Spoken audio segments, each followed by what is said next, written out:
ஆண்டவரும் இரட்சகருமாகிய இயேசு கிறிஸ்துவின் நாமத்தினாலே உங்கள் யாவருக்கும் என்னுடைய அன்பின் வாழ்த்துதலை தெரிவித்துக் கொள்கிறேன். கர்த்தர் நல்லவர், அவர் நன்மை மாத்திரமே செய்வார். தொடர்ந்து நம்ம அப்போஸ்தலர் நடபடிகள் அதிகாரம் 2ஆம் அதிகாரம் வசனம் 1 3 வசனங்களை தியானித்துக் கொண்டிருக்கிறோம். கடந்த பாடத்துல மனிதனுடைய வீழ்ச்சியை குறித்து நம்ம என்ன பண்ணோம், தியானிச்சு இல்லைங்களா? அதை நம்ம தொடர்ந்து தியானிக்க போகிறோம். அதெல்லாம் ஆதியாகமும் 1ஆம் அதிகாரத்திலிருந்து 3ஆம் அதிகாரம் வரைக்கும் என்ன பண்ணப்பட்டிருக்கு, எழுதப்பட்டிருக்கு. ஸோ அதையே நம்ம தொடர்ந்து தியானிக்க போகிறோம். ஏன்னா இந்த அதிகாரங்கள் எல்லாம் ரொம்ப ரொம்ப முக்கியமான அதிகாரங்கள்.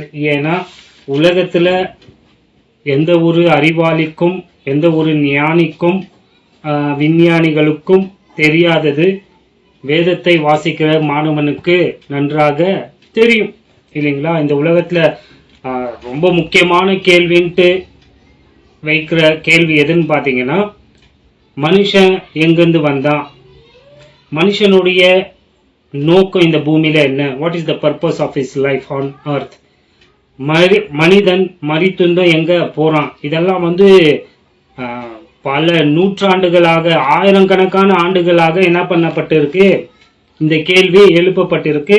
இந்த கேள்விக்கு யாராலுமே சரியான விடையை என்ன பண்ண முடியல, கொடுக்க முடியல. ஆனா நிறைய பேர் கொடுக்க என்ன பண்றாங்க, முயற்சிக்கிறாங்க.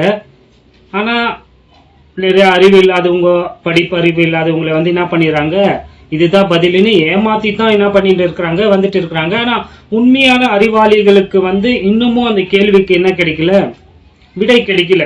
இன்னமும் அந்த கேள்வியை நோக்கி தான் என்ன பண்ணிட்டு இருக்கிறாங்க, மனிதர்கள் பிரயாணம் பண்ணிட்டு இருக்கிறாங்க. இதுதான் உண்மைங்க. ஆனா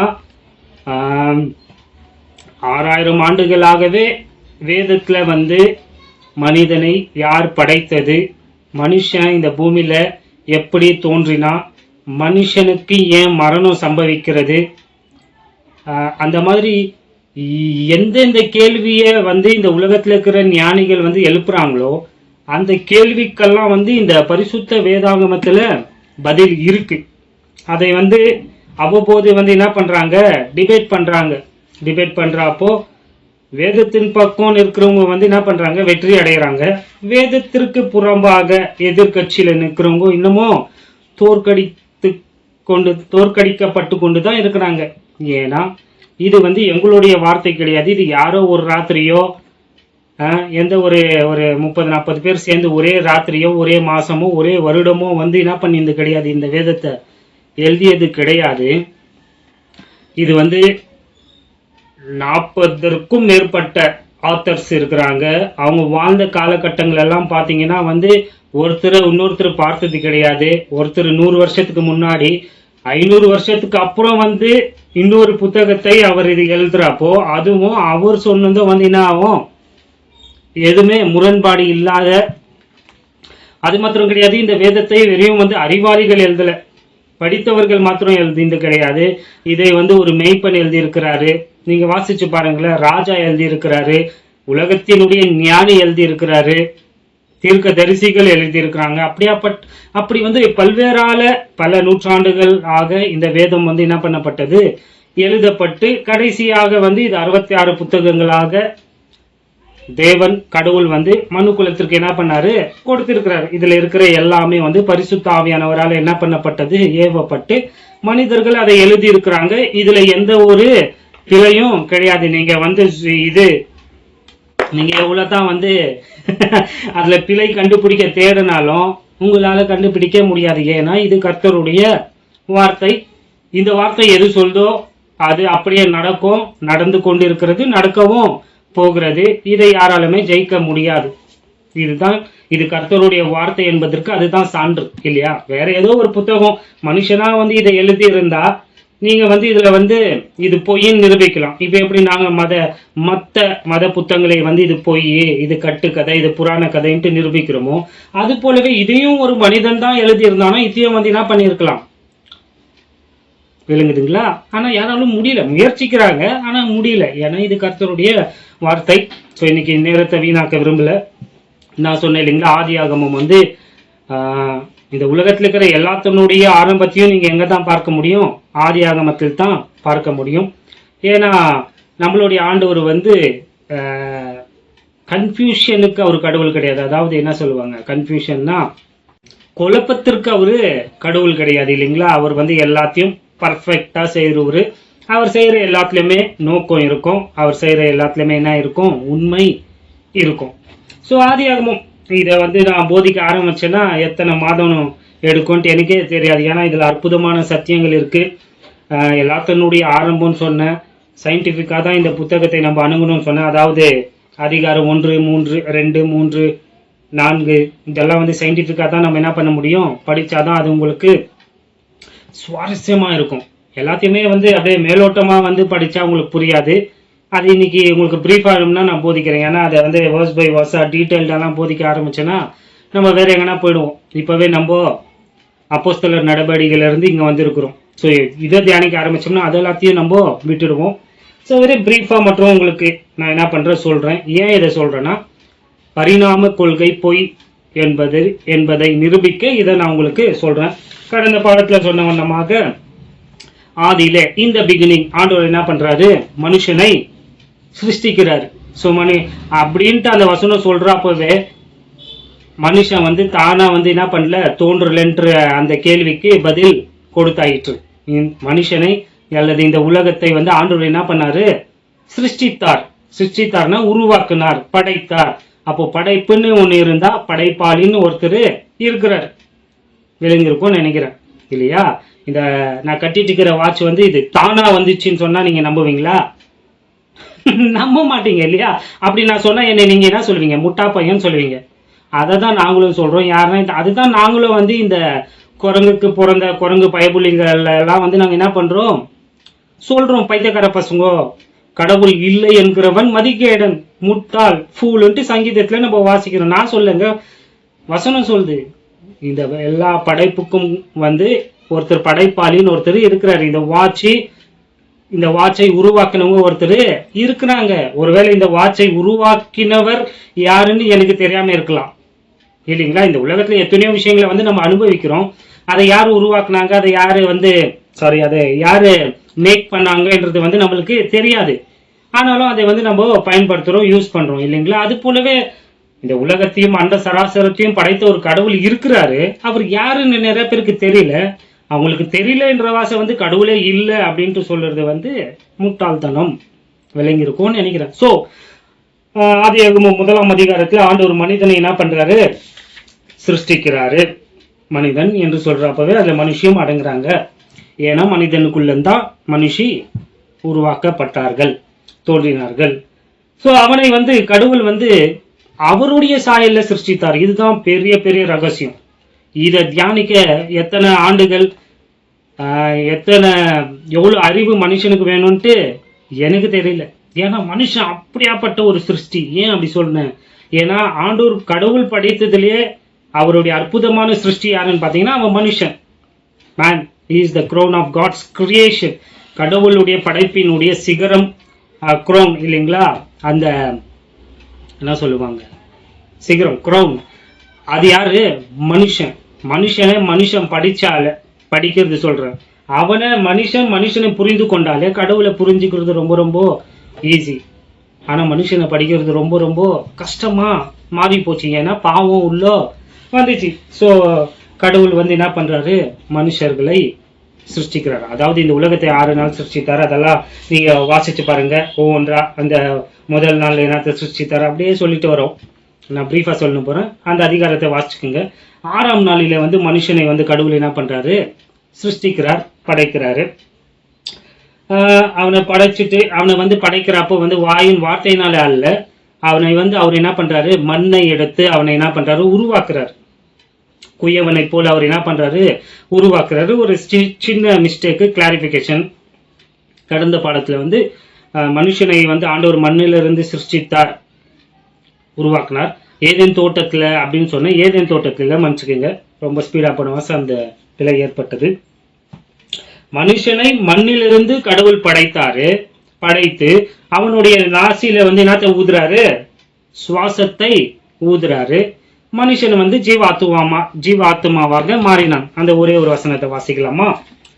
எல்லா அதிகாரத்திலும் ஒரு வசனம் மட்டும் உங்களுக்கு நான் மேற்கோள் காட்டுறேன். நீங்க அதை வந்து என்ன பண்ணுங்க,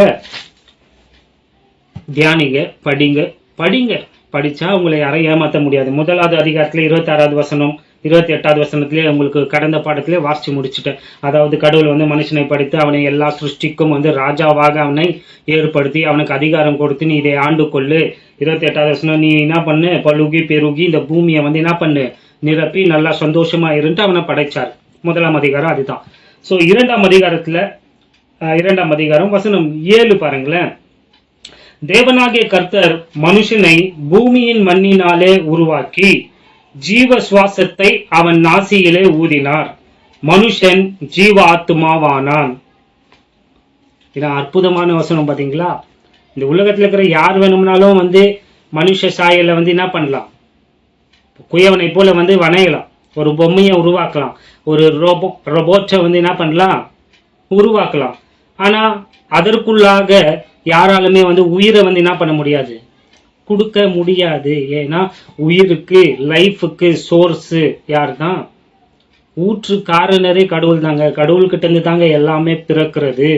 ஏன்னா அவர் தான் அதற்கு ஊற்றா இருக்கிறார். ஜீவனுக்கு ஊற்று அவர் தான் இல்லையா? இந்த பூமியில கூட ஆண்டவராக இயேசு கிறிஸ்து வந்த சொல்ற, நானே ஜீவ லைஃப் கிவிங் பிரெட். படிச்சது இல்லையா? யோவான் 6ஆம் அதிகாரத்துல இருக்கும் பாருங்க. ஸோ அவர் தான் வந்து ஜீவனுக்கு ஊற்று. அதனாலதான் அவரே வந்து தன்னுடைய சுவாசத்தை வந்து மனுஷனுக்கு ஊதி அவனுக்கையும் என்ன பண்றாரு, ஜீவ ஆத்துமாவாக மாற்றினார். அதனாலதான் மனுஷன் செத்து போயிட்டா என்ன பாக்குறாங்க, மூச்சு இருக்கா இல்லையான்னு பாக்குறாங்க. அந்த மூச்சு கடவுளுடையது. அந்த மூச்சு அவர் எடுத்தாருன்னா நீ யாரு, வெறும் சடலம் தான்.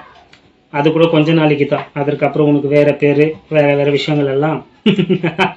ஸோ 2ஆம் அதிகாரத்துல வந்து ஆண்டவர் மனுஷனுக்கு என்ன கொடுக்குறாரு, அதிகாரம் நான் சொல்றேங்க, மனுஷனை படைத்து மனுஷனுக்கு என்ன கொடுக்குறாரு, உயிர் கொடுக்குறாரு. அதற்கப்புறம் பாத்தீங்கன்னா 2வது வந்து மனுஷனை படிச்சுட்டாரு. இப்போ மனுஷிய படிக்கணும் இல்லையா, விமனை படிக்கணும் இல்லைங்களா? ஆண்டவர் என்ன பண்றாரு பாத்தீங்கன்னா, அங்க நல்ல குணிங்க எல்லாத்துலயும் ஆரம்பம்னு சொல்லுங்கிறேன் இல்லையா, ஃபர்ஸ்ட் இங்க பாருங்க, த ஃபர்ஸ்ட் சீஃப் டாக்டரை இங்க பார்க்க போறீங்க. 21வது வசனம் பாருங்களேன். 2ஆம் அதிகாரம் 21வது வசனத்துல மருத்துவரை நம்ம இப்போ பார்க்க போகிறோம். அப்பொழுது தேவனாகிய கர்த்தர் ஆதாமுக்கு அயர்ந்த நித்திரையை வர பண்ணினார். அவன் நித்திரை அடைந்தான். அவர் அவன் விலா எலும்புகளில் ஒன்றை எடுத்து அந்த இடத்தை சதையினால் அடைத்தார். ஸோ இப்போ மனுஷனை படிச்சுட்டாரு. ஆனா மனுஷிய படிக்கணும். மனுஷிய வந்து ஆதாமை போல வந்து ஆண்டவர் படைக்கல. ஸோ எப்பவுமே உமன் ஸ்பெஷல்னு ஏன் சொல்றோம்னா இதுக்கு தாங்க. ஏன்னா விமன் வந்து மனிதனுக்குள்ள இருந்து அவங்கள ஆண்டவர் என்ன பண்ணியிருக்கிறாரு, சிருஷ்டித்து இருக்கிறாருங்க. ஸோ அவங்க ரொம்ப ரொம்ப ஸ்பெஷல். இதெல்லாம் வந்து ரொம்ப ஆழமா தியானிக்க வேண்டிய வசனங்கள். ஆனா நான் பிரீஃபா தான் போயின்னு இருக்கிறேன். ஏன் இங்க டாக்டர்னு சொன்னேன்னா பாத்தீங்களா, இங்க ஆண்டவர் தாங்க the first chief டாக்டர் யாருன்னு பாத்தீங்கன்னா கடவுள் தாங்க. அவர் தான் ஃபர்ஸ்ட் சர்ஜரிங்க பண்றாரு பாருங்க. ஆதாமுக்கு என்ன கொடுக்குறாரு ஆண்டவர், அனஸ்தியாவை கொடுக்குறாருங்க. படிச்சீங்களா இல்லைங்களா? அயர்ந்த நித்திரையை வர பண்ணினார் அப்படின்னா அனஸ்தியா கொடுத்து தான் இன்னைக்கு டாக்டர் சர்ஜரி பண்றாங்க இல்லையா? அது போல நம்மளுடைய சீஃப் கடவுள் டாக்டர் என்ன பண்ணிருக்கிறாரு, மனுஷனை தூங்க வச்சிருக்கிறாரு, அவனை ஆபரேஷன் பண்ணிருக்கிறாரு. இப்ப விலா எலும்பு எடுக்கணும்னா மனுஷனுடைய வயிற்றை என்ன பண்ணுங்க, கட் பண்ணோம்னா அவனுக்கு வலிக்க கூடாது. அவன் என்னவா இருக்கு, புரியுதுங்களா இல்லைங்களா? ஆபரேஷனுங்க, சர்ஜரி ஆயிருக்கு பாருங்க. கடவுள் தான் முதலாவது மருத்துவர் என்பதற்கு சான்று பாருங்க. ஏன்னா மனுஷனை படைத்தவருக்கு தான் அவனை எவ்வளவு தானே சொல்லிட்டேன். இது மனுஷனை பத்தி இந்த உலகத்திலேயே டீடைல்டா A to Z pin to pin எல்லாமே அவருக்கு தெரியும். ஏன்னா அவர் தானே அவனை பார்த்து ரசிச்சு அவனை என்ன பண்ணாரு, வணைஞ்சாரு இல்லைங்களா? ஸோ அந்த டாக்டருக்கு தெரியாதா எங்க கட் பண்ணும், எப்படி ஆப்ரேஷன் பண்ணும், என்ன பண்ணும்ட்டு பாருங்க பண்றாரு. அதான் சொன்னேன், ஃபர்ஸ்ட் சீஃப் டாக்டர் யார் தான், கடவுள் தான். ஃபர்ஸ்ட் சர்ஜரி பண்ணுகிறோம் யார் தான், கடவுள் தான். ஸோ அவனுடைய அந்த விலா எலும்பை எடுத்து அதுல வந்து என்ன பண்றாரு ஆண்டவர், மனுஷிய வந்து என்ன பண்றாரு, படைக்கிறாருங்க. ஓகேங்களா? ஸோ அடுத்து என்ன நடக்குதுன்னு பாத்தீங்கன்னா 2 பேரை படைச்சிட்டாரு இல்லைங்களா? இந்த 2 பேருக்கு நல்லா வாழணும்ட்டு அவங்களுக்கு ஒரு தோட்டத்தை அல்லது ஒரு பூங்காவை வந்து ஏற்படுத்துறாருங்க. ஃபர்ஸ்ட் கார்டனர், ஃபர்ஸ்ட் பார்க்க யாரு உருவாக்கின்னு பாத்தீங்கன்னா கடவுள் தாங்க. வாசிங்க அதே அதிகாரம் 8வது வசனம் பாருங்களேன். 2ஆம் அதிகாரம் 8வது வசனம் பாருங்களேன். தேவனாகிய கர்த்தர் கிழக்கே ஏதேன் என்னும் ஒரு தோட்டத்தை உண்டாக்கி தாம் உருவாக்கின மனுஷனை அதிலே வைத்தார். அற்புதமான வசனம் பாத்தீங்களா? மனுஷர்களை படைச்சிட்டாரு. ஆல்ரெடி உலகமே ரொம்ப அற்புதமா தான் இருக்கு. ஆனாலும் இந்த 2 பேருக்காக ஸ்பெஷலா ஒரு கார்டனுங்க, ஒரு பூங்காவை ஆண்டவர் என்ன பண்றாருங்க உருவாக்கி அதுல வந்து மனுஷனை வந்து என்ன பண்றாரு, மனுஷன் என்று நான் சொல்றப்போ 2 பேரும் ஆணையும் பெண்ணையும் என்ன பண்றாரு அந்த பார்க்ல வைக்கிறாருங்க. அந்த பூங்காவில் அவங்கள வைக்கிறாரு பாருங்க. என்ன ஒரு அற்புதமான கடவுளுங்க. மனுஷன் முதல்ல மனுஷனை படைக்கிறதுக்கு முன்பதாகவே, மனுஷன் 6ஆம் நாள் சிருஷ்டிக்கப்பட்டான் இல்லைங்களா? அவனை படைக்கிறதுக்கு முன்னாடியே அவனுக்கு என்னென்னலாம் தேவைன்றத படிச்சுட்டாரு ஆல்ரெடி. கடைசி நாள்ல தான் மனுஷனை படைச்சாரு. முதல்ல மனுஷனை படிச்சுட்டு அப்புறம் அவனுக்கு என்னென்ன தேவைன்ட்டு ஆண்டவர் படிக்கலங்க. முதல்ல எல்லாத்தையும் படிச்சுட்டு மனுஷனுக்கு என்னென்ன தேவையோ அதெல்லாம் படிச்சதுக்கு பிற்பாடு தான் கடவுள் மனுஷனை படிச்சார். நான் ஒரு அற்புதமான கடவுளுங்க. அவன் நல்லா இருக்கணும், அவன் நல்லா வாழணும்ட்டு பார்த்து பார்த்து எல்லாத்தையும் செஞ்சுட்டு இப்போ அவனுக்கு என்ன பண்றாரு, ஒரு பூங்காவை, ஒரு கார்டனை வந்து என்ன பண்றாரு, தோட்டத்தை அவங்களுக்காக. பார்க்குன்றதோட பூங்கா இல்ல, தோட்டம். ஏன்னா இது ரொம்ப பெரிய தோட்டம். இதுல 4 நதிகள் எல்லாம் ஓடி இருக்கு. ஓகேங்களா? படைக்கிறாரு. 2வது என்ன பண்றாரு பாத்தீங்கன்னா, இந்த 2 பேருக்கும் திருமணம் செஞ்சு வைக்கிறாருங்க. Marriage, first marriage was ordained by God himself. கடவுள் தாங்க திருமணத்தை வந்து என்ன பண்ணாரு, ஏற்படுத்தினாரு. மிருகங்க எங்கன்னா கல்யாணம் பண்ணி பாத்துக்கிறீங்களா? மிருகத்துல இருந்து வந்தா அட லூசு. மிருகங்க எல்லாம் கல்யாணம் பண்ணிக்கிறது கிடையாது, மனுஷனுக்கு கல்யாணம் பண்ணிக்கிறாருங்க. அதே அதிகாரம் வசனம் பாத்தீங்கன்னா 23வது வசனம் பாருங்களேன். 2ஆம் அதிகாரம் 23 வந்து வாசிப்போம். அப்பொழுது ஆதாம், இவள் என் எலும்பில் எலும்பும் என் மாம்சத்தில் மாம்சமுமாய் இருக்கிறாள், இவள் மனுஷனில் எடுக்கப்பட்டபடியினால் மனுஷி எனப்படுவாள் என்றான். மனுஷின்ட்டு பேர் வச்சதே மனுஷன்தான், விமன்ட்டு. ஓகே. 24வது வசனம். இது நிமித்தம் புருஷன் தன் தகப்பனையும் தன் தாயையும் விட்டு தன் மனைவியோட இசைந்திருப்பான், அவர்கள் ஒரே மாம்சமாய் இருப்பார்கள். சோ கடவுளையும் உங்களுக்கு வந்து கல்யாணம் பண்ணிக்கிறார், கல்யாணம் பண்ணி வைத்தாருங்க. இது இன்னும் பெரிய ரகசியம். இது எபேசியர் 5ஆம் அதிகாரத்துல வரப்போ உங்களுக்கு டீச் பண்றேன். எல்லாத்தினுடைய ஃபர்ஸ்ட் சொல்றேங்க. ஃபர்ஸ்ட் கார்டனர் யார் தான்? கடவுள் தான். ஃபர்ஸ்ட் டாக்டர் கடவுள் தான். ஃபர்ஸ்ட் மேரேஜை ஏற்படுத்தியிருந்து யாரு தான்? கடவுள் தான். ஸோ என்ன ஆச்சு, ஆண்டவர் படைத்தாரு, அவங்களுக்காக ஒரு தோட்டத்தை ஏற்படுத்தினாரு. அந்த தோட்டத்தை வந்து நீங்க தியானிச்சீங்கன்னா அதுல அற்புதமா இருக்கு. ஏன்னா அதுல நிறைய விஷயங்கள் ஆண்டவர் என்ன பண்றாரு, அவங்களுக்கு கற்பிக்கிறாரு. இந்த தோட்டத்துல இந்த விலை உயர்ந்த கற்கள் இருக்கிறது, டைமண்ட்ஸ், பேர்ல்ஸ், இதெல்லாம் சொல்றேன் இல்லைங்களா? அதெல்லாம் நீங்க வாசிச்சுக்கோங்க. 2ஆம் அதிகாரத்துல அந்த நதி இன்னமும், ஐப்ராத் நதி இன்னமும் ஓடிட்டு இருக்குங்க. ஸோ அந்த நதியெல்லாம் ஏதேன் தோட்டத்துல இருந்து தான் என்ன பண்ணிட்டு ஸ்டார்டிங் இடமே எதுதான், ஏதேன் தோட்டம். ஸோ அவங்க சொல்றாரு அவங்களுக்கு கோல்டு, இதில் கோல்டு இருக்கு. இன்ஃபர்மேஷன், மனுஷனுக்கு ஆண்டவர் என்ன பண்றாரு, இன்ஃபர்மேஷன் கொடுக்குறாரு. இதெல்லாம் இதெல்லாம் இருக்குப்பா, இது எல்லாத்தையும் நீ என்ன பண்ண, ஆண்டுக்குள் அனுபவின்ட்டு. அதுக்கு தான் சொல்றேன், நல்லா கவனிங்க. வேதத்தை வந்து ஆண்டவர் வந்து சுருக்கமா தான் கொடுத்துருக்கிறாரு. அவர் முழுசா எல்லாம் டீட்டெயில்டா கொடுத்தா யாராலுமே வேதத்தை சுமக்கலாம் முடியாது. அதெல்லாம் நம்ம தியானிக்கிறப்பவே தெரியுது. ஆண்டவர் தான் இவங்களுக்கெல்லாம் என்ன கொடுக்குறாரு, எந்தெந்த பொருட்கள்ல என்னென்ன இருக்கு, எந்தெந்த தாவரத்துல என்னென்ன இருக்குன்றத எல்லாத்தையும் ஆண்டவர் என்ன பண்றாரு, ஆதாமுக்கும் ஏவாளுக்கும் என்ன பண்றாரு, கற்பிக்கிறாருங்க. அது எல்லாத்தையும் வந்து கத்து கொடுக்குறாரு அவரு. இந்த இடத்துல தோண்டுனா இந்த நதியில இந்த இது இருக்கு, ஸோ இந்த இலையில இந்த செடியில வந்து இந்த மருத்துவ குணங்கள் இருக்கு. நல்லா கவனம் வச்சுக்கோங்க. கார்டன்ல நடக்கிறத வேறு, கார்டனுக்கு வெளியே ஆண்டவர் கற்பித்தது வேறு. அதை வந்து இங்க வந்து என்ன பண்ணப்படல, எழுத படலங்க. நல்லா கவனம் வச்சுக்கோங்க. கார்டனுக்குள்ள ஆண்டவர் சொல்றாரு, நீ இந்த தோட்டத்துல இருக்கிற எல்லா விருட்சத்தையும் நீ என்ன பண்ணலாம், புசிக்கலாம், ஒரே ஒரு விருட்சத்தை தவிர்த்து. அப்போ கார்டன்ல இருந்து ஆயிரக்கணக்கான விருட்சங்களை வந்து நீ என்ன பண்ணலாம், சாப்பிடலாம். ஒரே ஒரு விருட்சம் சாப்பிடக்கூடாது என்பது வெறும் கார்டன்ல இருக்கிற அந்த மரங்கள், அந்த செடி கொடிகள் தான். கவனம் வச்சுக்கோங்க.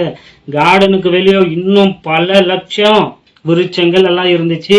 அதனுடைய பர்பஸ் எல்லாம் வேற. அது அப்புறம் ஆண்டவர் ஆதாமுக்கு என்ன பண்றாரு, கத்து கொடுக்குறாரு. ஏன்னா பாவம் செய்த போது விழுந்துட்டான் இல்லைங்களா, இது விஷச்செடி, இதுல மருத்துவ குணங்கள் எல்லாம் அப்புறம் ஆண்டவர் கற்பிக்கிறார். ஆனா கார்டன்ல வந்து எந்த விஷச்செடியும் கிடையாது. ஒரே ஒரு மரம் இருந்துச்சு, நன்மை தீமை அறிகிற விருட்சம். அதை நீ சாப்பிடாதுன்னு ஒரே ஒரு கட்டளை தான் கொடுத்தாரு. அது பாருங்க, பிரீஃப் ஆகிட்டே நேரம் 20 நிமிஷம் ஆயிடுச்சு, நான் கடந்து போறேன்.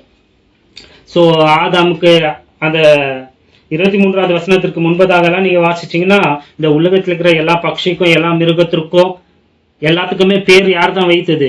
ஆதாம் தான் பேர் வைக்கிறாருங்க. இதெல்லாம் எவ்வளவு நாள் நடக்குதுன்னு சொன்னீங்கன்னா அதிர்ந்து போயிடுவீங்க. எல்லாமே ரொம்ப சீக்கிரமா நடக்குதுங்க. அப்போ மனுஷனுக்கு ஆண்டவர் எவ்வளவு ஆற்றல் கொடுத்திருக்கிறார், எவ்வளவு ஞானம் கொடுத்திருக்கிறார். அப்பொழுது வாழ்ந்த மனுஷன் வந்து தேவனோடு நடந்த வாசம், அவனுக்கு இருந்த அந்த மெமரி பவர், அந்த நாலேஜ், விஸ்டம் எல்லாம் ரொம்ப அற்புதமா இருந்துச்சுங்க. பாவம் வர்றதுக்கு முன்பதாக ஆதாம் தாங்க இந்த உலகத்தில் இருக்கிற எல்லாத்திற்கும் பேர் கொடுத்தார். மிருகங்கள், தாவரங்கள் எல்லாத்திற்கும். புரியுதுங்களா இல்லைங்களா? ஸோ இவ்வளவு அற்புதமாக உலகம் வந்து என்ன பண்ணிட்டு இருந்தது, செயல்பட்டு கொண்டு இருந்தது. 3ஆம் அதிகாரத்துக்கு வந்துடும், ஏன்னா நம்மளுக்கு இப்பவே நேரம் ஆயிடுச்சு. 3வது அதிகாரத்துல வந்தீங்கன்னா 1வது வசனத்துல இருந்து நீங்க பாத்தீங்கன்னா, சாத்தான் வந்து என்ன பண்றான், இந்த 2 பேரை வந்து வஞ்சிக்கிறான், ஏமாத்துறான். கடவுள் சொல்றாரு, நீ எல்லாத்தையுமே அனுபவிப்பா, ஒரே ஒரு மரத்தை மாத்திரம் நீ மரத்துல விளைகிற அந்த கனியை மட்டும் புசிக்காதன்னு சொல்றாரு. எவ்வளவு ஈஸி பாருங்க. ஆண்டூர் ஒருவேளை வந்து நீ இந்த ஒரு மரத்துல விளையிற அந்த ஃப்ரூட்ஸை மட்டும் தான் சாப்பிடணும், மற்றது எதையும் நீ சாப்பிடக்கூடாதுன்னா அது ஒரு சோதனை. அது அப்போ வேணும்னா ஓகே, நம்ம பக்கம் நியாயத்தை சொல்லலாம் இல்லையா. ஆனா ஆண்டவர் பாத்தீங்கன்னா எல்லாத்தையும் சாப்பிடுப்பா நீ, ஆனா ஒண்ணு மாத்திரம் நீ சாப்பிடாத அப்படின்னு சொல்றாரு. ஆனா மனுஷன் பாத்தீங்களா, மனுஷனை வந்து பிசாசு வந்து ஏமாத்தி அந்த பழத்தை வந்து சாப்பிட வச்சிடும். அதனால அவங்க விழுந்து போறாங்க, அவன் பாவம் செய்யறான். இது கடந்த பாடத்துல டீட்டெயில்டா அவங்களுக்கு டீச் பண்ணிட்டேன். ஸோ இவங்க பாவம் செய்து அவமானத்தோடு அசிங்கத்தோடு செடிங்களுக்கு பின்னாடி ஒழிஞ்சிட்டு இருக்கிறாங்க. கடவுள் வராருங்க. இன்னும் அற்புதமான வசனங்க அது. கடவுள் வந்துட்டு அவங்கள வந்து தண்டிக்க வரலங்க. அதுதாங்க கடவுளுடைய ஸ்பெஷாலிட்டியே. அவர் சொன்ன வார்த்தைக்கு கீழ்ப்படியில இவங்களை வந்து அழிச்சிட்டு அவங்கள என்ன பண்ணிடணும், இந்த பூமியில இருந்து இராதபடி அழிக்க அவர் வரல. அவர் இவங்கள காப்பாத்த வராருங்க. இவங்களுடைய அசிங்கத்தை மூட வராரு. வசனம் 21, 3ஆம் அதிகாரம் 21வது வசனம் பாருங்களேன்.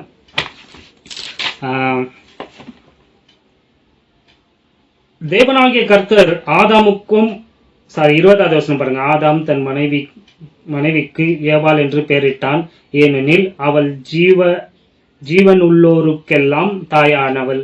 நல்லா கவனிச்சிங்களா? ஏவாளுக்கு பேர் வச்சதும் மனுஷன்தான். உலகத்தில் இருக்கிற எல்லா விருட்சங்களுக்கும் எல்லா மிருகத்திற்கு பேர் வைத்தது யாரு? மனுஷன்தான். அது போலவே மனுஷிக்கும் பேர் வைத்தது யார் தான்? ஆதாம் தான். ஸோ அந்த 21வது வசனம், தேவனாகிய கர்த்தர் ஆதாமுக்கும் அவன் மனைவிக்கும் தோல் உடைகளை உண்டாக்கி அவர்களுக்கு உடுத்தினார். பாத்தீங்களா? First tailor. இங்க டெய்லரிங்க அங்க பாத்தீங்களா? கடவுள் அவங்களுக்கு என்ன பண்றாரு, ஆடையை தைச்சு போடுறாரு பாருங்க. அங்க எங்கெங்க டெய்லர் இருந்தாங்க? அதை ஏதேன் தோட்டத்துல யாரும் டெய்லர் இருந்தாங்களா? இவங்க தான் முதல் மனுஷனும் மனுஷியும். இவங்க தப்பு செஞ்சுட்டாங்க. ஸோ கடவுள் அங்க வந்து என்ன பண்றாரு, ஒரு ஆட்டை வெட்டி அந்த ஆட்டில இருந்து ஒரு தோலுடைய வந்து என்ன பண்றாரு, அவங்களுக்காக செய்யறாரு பாருங்க. அதுதான் சொல்றேன், ஃபர்ஸ்ட் டெய்லர் கடவுள் தாங்க. இது சாதாரண விஷயம் கிடையாது. எங்கப்பா அது இங்க இருக்கு.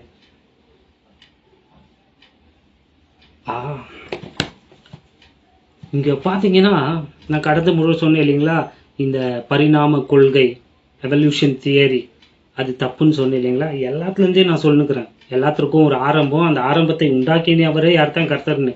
இப்போ இவன் சொல்றான் இல்லையா, மனுஷன் குரங்குல இருந்து தோன்றினான்ட்டு. சரி, அப்படி வச்சுக்கினீங்கன்னா ஏங்க அவன் துணி போடுறான்? இப்போ உங்களை சுத்தி இருக்கிற மிருகத்தை பாருங்க, எந்த மிருகமும் என்ன போடுறது கிடையாது, துணி தைச்சு போடுறதுங்களா? கிடையாது இல்லையா. ஸோ குரங்குங்களையும் பாருங்க, சிம்பான்சிஸ், எதனா பாருங்களேன் நீங்க, எதுனா துணி போடுதா? போடுறதுல. ஏன் மனுஷன் துணி போடுறான் சொல்லுங்க? பரிணாம கொள்கையே உங்களுக்கு சிம்பிள் கேள்வி, ஒன்றும் பெரிய இந்த கேள்வியெல்லாம் கேட்கல. ஏன் மனுஷன் துணி போடுறான்? இங்க கடவுள் வந்து பர்மனன்ட் துணியை அங்க வந்து தைச்சு போட்டது. ரெண்டாவதுங்க, மனுஷன் கீழே விழுந்தான் இல்லைங்களா, பாவம் செஞ்சுதான் அவன் தன்னை அத்தி இலையாலே தன்னை வந்து என்ன பண்ணான், மூடிக்கிட்டான். ஏன்? படிப்பறிவு இருக்கிற நீ துணி போடுற, ஸ்கூலுக்கு போற, இதெல்லாம் கத்து தராங்க, ஓகேப்பா. காட்டுல வசிக்கிற அவங்க கூட இலைகளை ஏங்க சுத்திக்கிறாங்க? அவங்க எதிர்க்கா இருக்கிற மிருகம் போல அவங்களும் வாழலாம் இல்லையா? புரியுதுங்களா? பாவம் உள்ள வந்து அவனுக்குள்ள அசிங்கம் அவமானம் ஏற்பட்டதுங்க. அதை மறைக்க மனிதன் முயலுகிறான். சின்ன குழந்தைங்க கூடங்க, 1 வயசு 2 வயசு குழந்தை கூட மறைச்சுக்குதுங்க, ஷேம் ஆகுதுங்க அவங்களுக்குன்ட்டு. ஆமாவே எல்லாம் ப்ரூஃபோட சொல்லினுக்கிறேன். இதை ஏத்துக்க மாத்துக்கிறாங்க. எவனோ ஒருத்தன் அதை சொல்லி சொல்லி என் வாய் வலிக்கும். ஏன்னா அற்புதமான வேத போகுதுங்க. கடவுள் வந்து மனுஷனுக்கு நிரந்தரமான ஒரு தீர்வை வந்து என்ன பண்றாரு, கொடுக்கிறாரு. தோல் உடைகளை வந்து அவங்களுக்கு என்ன பண்றாரு, தைச்சு போடுறாருங்க.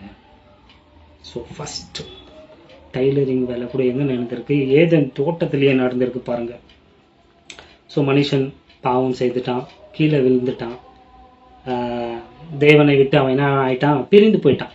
அவனுக்கும் தேவனுக்கும் உள்ள உறவுல வந்து ஒரு பிளவு ஏற்பட்டு அவன் தேவனை விட்டு தூரம் போயிட்டான். ஸோ ஏதேன் தோட்டத்துல இருந்து அவங்க வெளியே துரத்தப்படுறாங்க கடவுளால. ஏன்பா துரத்துனாரு? இவ்வளவு அன்புள்ள கடவுளே, இது காரணம் எல்லாத்துக்கும் இங்கே தான் இது காரணம். நான் தான் சொன்னேன், எல்லாத்துக்குடைய ஆரம்பம் இங்க இருக்கு, கேள்விக்கு பதில் இருக்குன்ட்டு. ஏன்னா தோட்டத்துல இன்னும் ஒரு மரம் இருக்கு, கவனம் இருக்கா? ஆண்டவர் சொல்றாரு, இது ஜீவ விருட்சம். 2 மரத்துக்கு முன்பதாக நிக்க வைத்து தான், இதெல்லாம் ஆல்ரெடி பேசியிருக்கிறேன், கேட்டு பாருங்க. நேரத்திற்காக நான் கடந்து போறேன். 2 விருட்சம் இருந்துச்சு. ஒரு விருட்சம் ஜீவ விருட்சம். அந்த விருட்சத்தை ஆண்டவர் சாப்பிட சொன்னாரு. இவனுங்க ஏன் அதை சாப்பிடலன்னு எனக்கு புரியல. ரெண்டாவது, இதை சாப்பிட வேணாம்னு சொன்னாரு. இந்த 2 மரத்தினுடைய ஸ்பெஷாலிட்டி என்னன்னா, இவன் இப்போ பாவத்துல விழுந்துட்டு இருக்கிறான் இல்லைங்களா, இப்போ இந்த மனுஷன் இந்த ஜீவ விருட்சத்தை சாப்பிட்டானா அவனுக்கு மரணமே வராது. நினைச்சு பாருங்க. இப்போ கொடூரமா இருக்கிற இந்த மனுஷனுக்கு மரணம் இல்லைன்னா இந்த உலகம், புரியுதுங்களா இல்லைங்களா? நேத்து கூட பாத்தீங்களா இல்லைங்களா, மனுஷன் ரொம்ப கெட்டு போய் கிடக்குறாங்க. அவன் இன்னைக்கா நாளைக்கான்ட்டு அவனுக்கே தெரியல. இப்போ சாவானா அப்போ சாவானா அவனுக்கே தெரியல. வாழறதே ஒரு 60-70 வருஷம் வாழ்றான். இப்போ இந்த காலத்துல அதுவும் ரொம்ப கஷ்டமா இருக்கு. சாப்பிட்ற எல்லாத்துலயும் பாய்சனு. இது தெரிஞ்சுமே மனுஷன் என்ன பண்றான், வன்முறை, கொடுமை, சாவடிக்கிறான், கொலை செய்யறான்.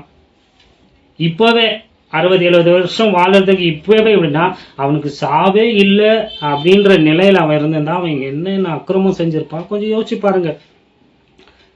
ஸோ இவங்க வெளியே துரத்தப்படுறாங்க. இவங்களுக்கு 2 குழந்தைகள் பிறக்கிறாங்க. 4ஆம் அதிகாரம். முதல் பையன் பேர் வந்து காயன், 2வது பையன் பேர் வந்து ஆபேல் இல்லைங்களா. இவங்க வந்து என்ன பண்றாங்க, ஒரு நாள் கடவுளை விட்டு தூரம் வந்துட்டு இருக்கிறாங்க. கடவுளை பிரியப்படுத்தணும் இல்லைங்களா. ஸோ கடவுளுக்கு காணிக்கை எடுத்துட்டு போறாங்க. கடவுள் சொன்னாரோ என்னமோ போறாங்க. அங்க என்ன நடக்குதுன்னு பாத்தீங்கன்னா, கடவுள் வந்து இந்த ஆபேலுடைய காணிக்கையை ஏத்துக்கிறாரு, காயினுடைய காணிக்கையை ஏற்றுக்கல. அதெல்லாம் பெரிய விஷயங்கள். ஸோ இவன் மூஞ்சி ரொம்ப கீழே போட்டுறான், ரொம்ப டல் ஆயிட்டான், டிசப்பாயிண்ட் ஆயிட்டான். ஸோ கடவுள் வந்து சொல்றாரு, ஏன்ப்பா இப்படி ஆயிட்டு அப்படின்னு கேட்கறாரு காயின்கிட்ட. உங்க கடவுளை, நீங்க என்னுடைய இதை வந்து நீங்க என்ன பண்ணல, காணிக்கையை ஏத்துக்கல, என் தம்பி இதை மட்டும் ஏத்துக்கினீங்கன்னா, கடவுள் சொல்றாரு, பார்ப்பா உங்க தம்பி கரெக்டானது தான் வந்து என்ன பண்ணான், செஞ்சான். நான் சொல்லியிருந்தேன் செஞ்சான். நீ செஞ்சது வந்து தப்பு தானே, நீ கொஞ்சம் தப்பான வேலை செஞ்சுட்ட, இதை திருத்திக்கோ, நீ திருப்பி வந்து நாளைக்கு பலி கூட நான் ஏத்துக்கிறேன்னு சொன்னாருங்க. அதுதாங்க அதுக்கு அர்த்தம். ஆண்டவர் கரெக்டா சொல்றாரு, நீ சரியானதை செய்தால் நீயும் என்ன பண்ணப்படுவ, ஏற்றுக்கொள்ளப்படுவ. அப்படி இல்லைன்னா பாவம் உன்னுடைய வாசற்படியில வந்து காத்துட்டு இருக்க, அதற்கு நீ இடம் கொடுத்தனா நீ காலி அப்படின்னு சொல்றாரு. வசனம் இருக்கு 7வது வசனத்துல. ஆனா இவன் கடவுள் பேச்சு கேட்காம பாருங்க, கடவுள் திரும்பி பேசியிருக்கிறார் பாருங்க. ஏன்னா ஒரு அற்புதம். மனுஷன் விழுந்து போன மனிதனோடு கடவுள் பேசியிருக்கிறார். விழாத போது பேசியது வேறுங்க, விழுந்த போதும் அவனோடு பேசியிருக்கிறார் பாருங்க ஆரம்பத்துல. அப்புறம் காலப்போக்கில் கடவுள் யாரோட பேசாம நிறுத்திட்டாரு, அது அப்புறம் பார்ப்போம். இவன் என்ன பண்றான், தான் தம்பிய உடன் பிறப்புங்க சொந்த ரத்தத்தை வந்து என்ன பண்றான், தனியா கூப்பிட்டு போயிட்டு அவனை சாகடிச்சிடான். First murder. வந்துச்சா இல்லைங்களா? எல்லாம் ஃபர்ஸ்ட்னு சொல்லிட்டு வந்து நிற்கிறேன் இல்லைங்களா. First doctor, first tailoring, first gardener, first மேரேஜ்ன்ட்டு அந்த மாதிரி ஃபர்ஸ்ட் மர்டருங்க. முதல்ல மனுஷனை சாகடிச்சது காயம்தான். அதுவும் தன்னுடைய சொந்த ரத்தத்தையும் என்ன பண்றான், சாகடிக்கிறான். ஈகோ இல்லையா? ஏன் என்னை ஏத்துக்கல, அவங்கள ஏத்துக்குனாங்க, எனக்கு மட்டும் வரல. நம்மளுக்குள்ள இருக்க அந்த சுபாவம் பாருங்க. இது எல்லாத்தையும் நம்ம ஆண்டு கொள்ளனா பாவம் நம்மை மேற்கொள்ளும். ஸோ சொந்த தம்பியே வந்து என்ன பண்ணிடுறான், சாகடிச்சிடறான். கடவுளால் இதை பொறுத்து கொள்ள முடியல. கடவுள் வந்து மனுஷனை வாழும்படியாக தான் உருவாக்குனார். ஆனால் இவன் கொல்ல ஆரம்பிச்சிட்டான். காரணம் பாவம் வந்துச்சு. இதனால தான் பரிணாம கொள்கையே இந்த உலகத்தில் இருக்கிற எல்லா பிரச்சனைக்கும், எல்லா வியாதிக்கும், நோய்க்கும், வன்முறைக்கும் எல்லாத்திற்கும் காரணம் பாவம். அதுதான் வேதம் சொல்லும் சத்தியம். இதை ஏத்துக்கினா ஒரு குழப்பமும் கிடையாது.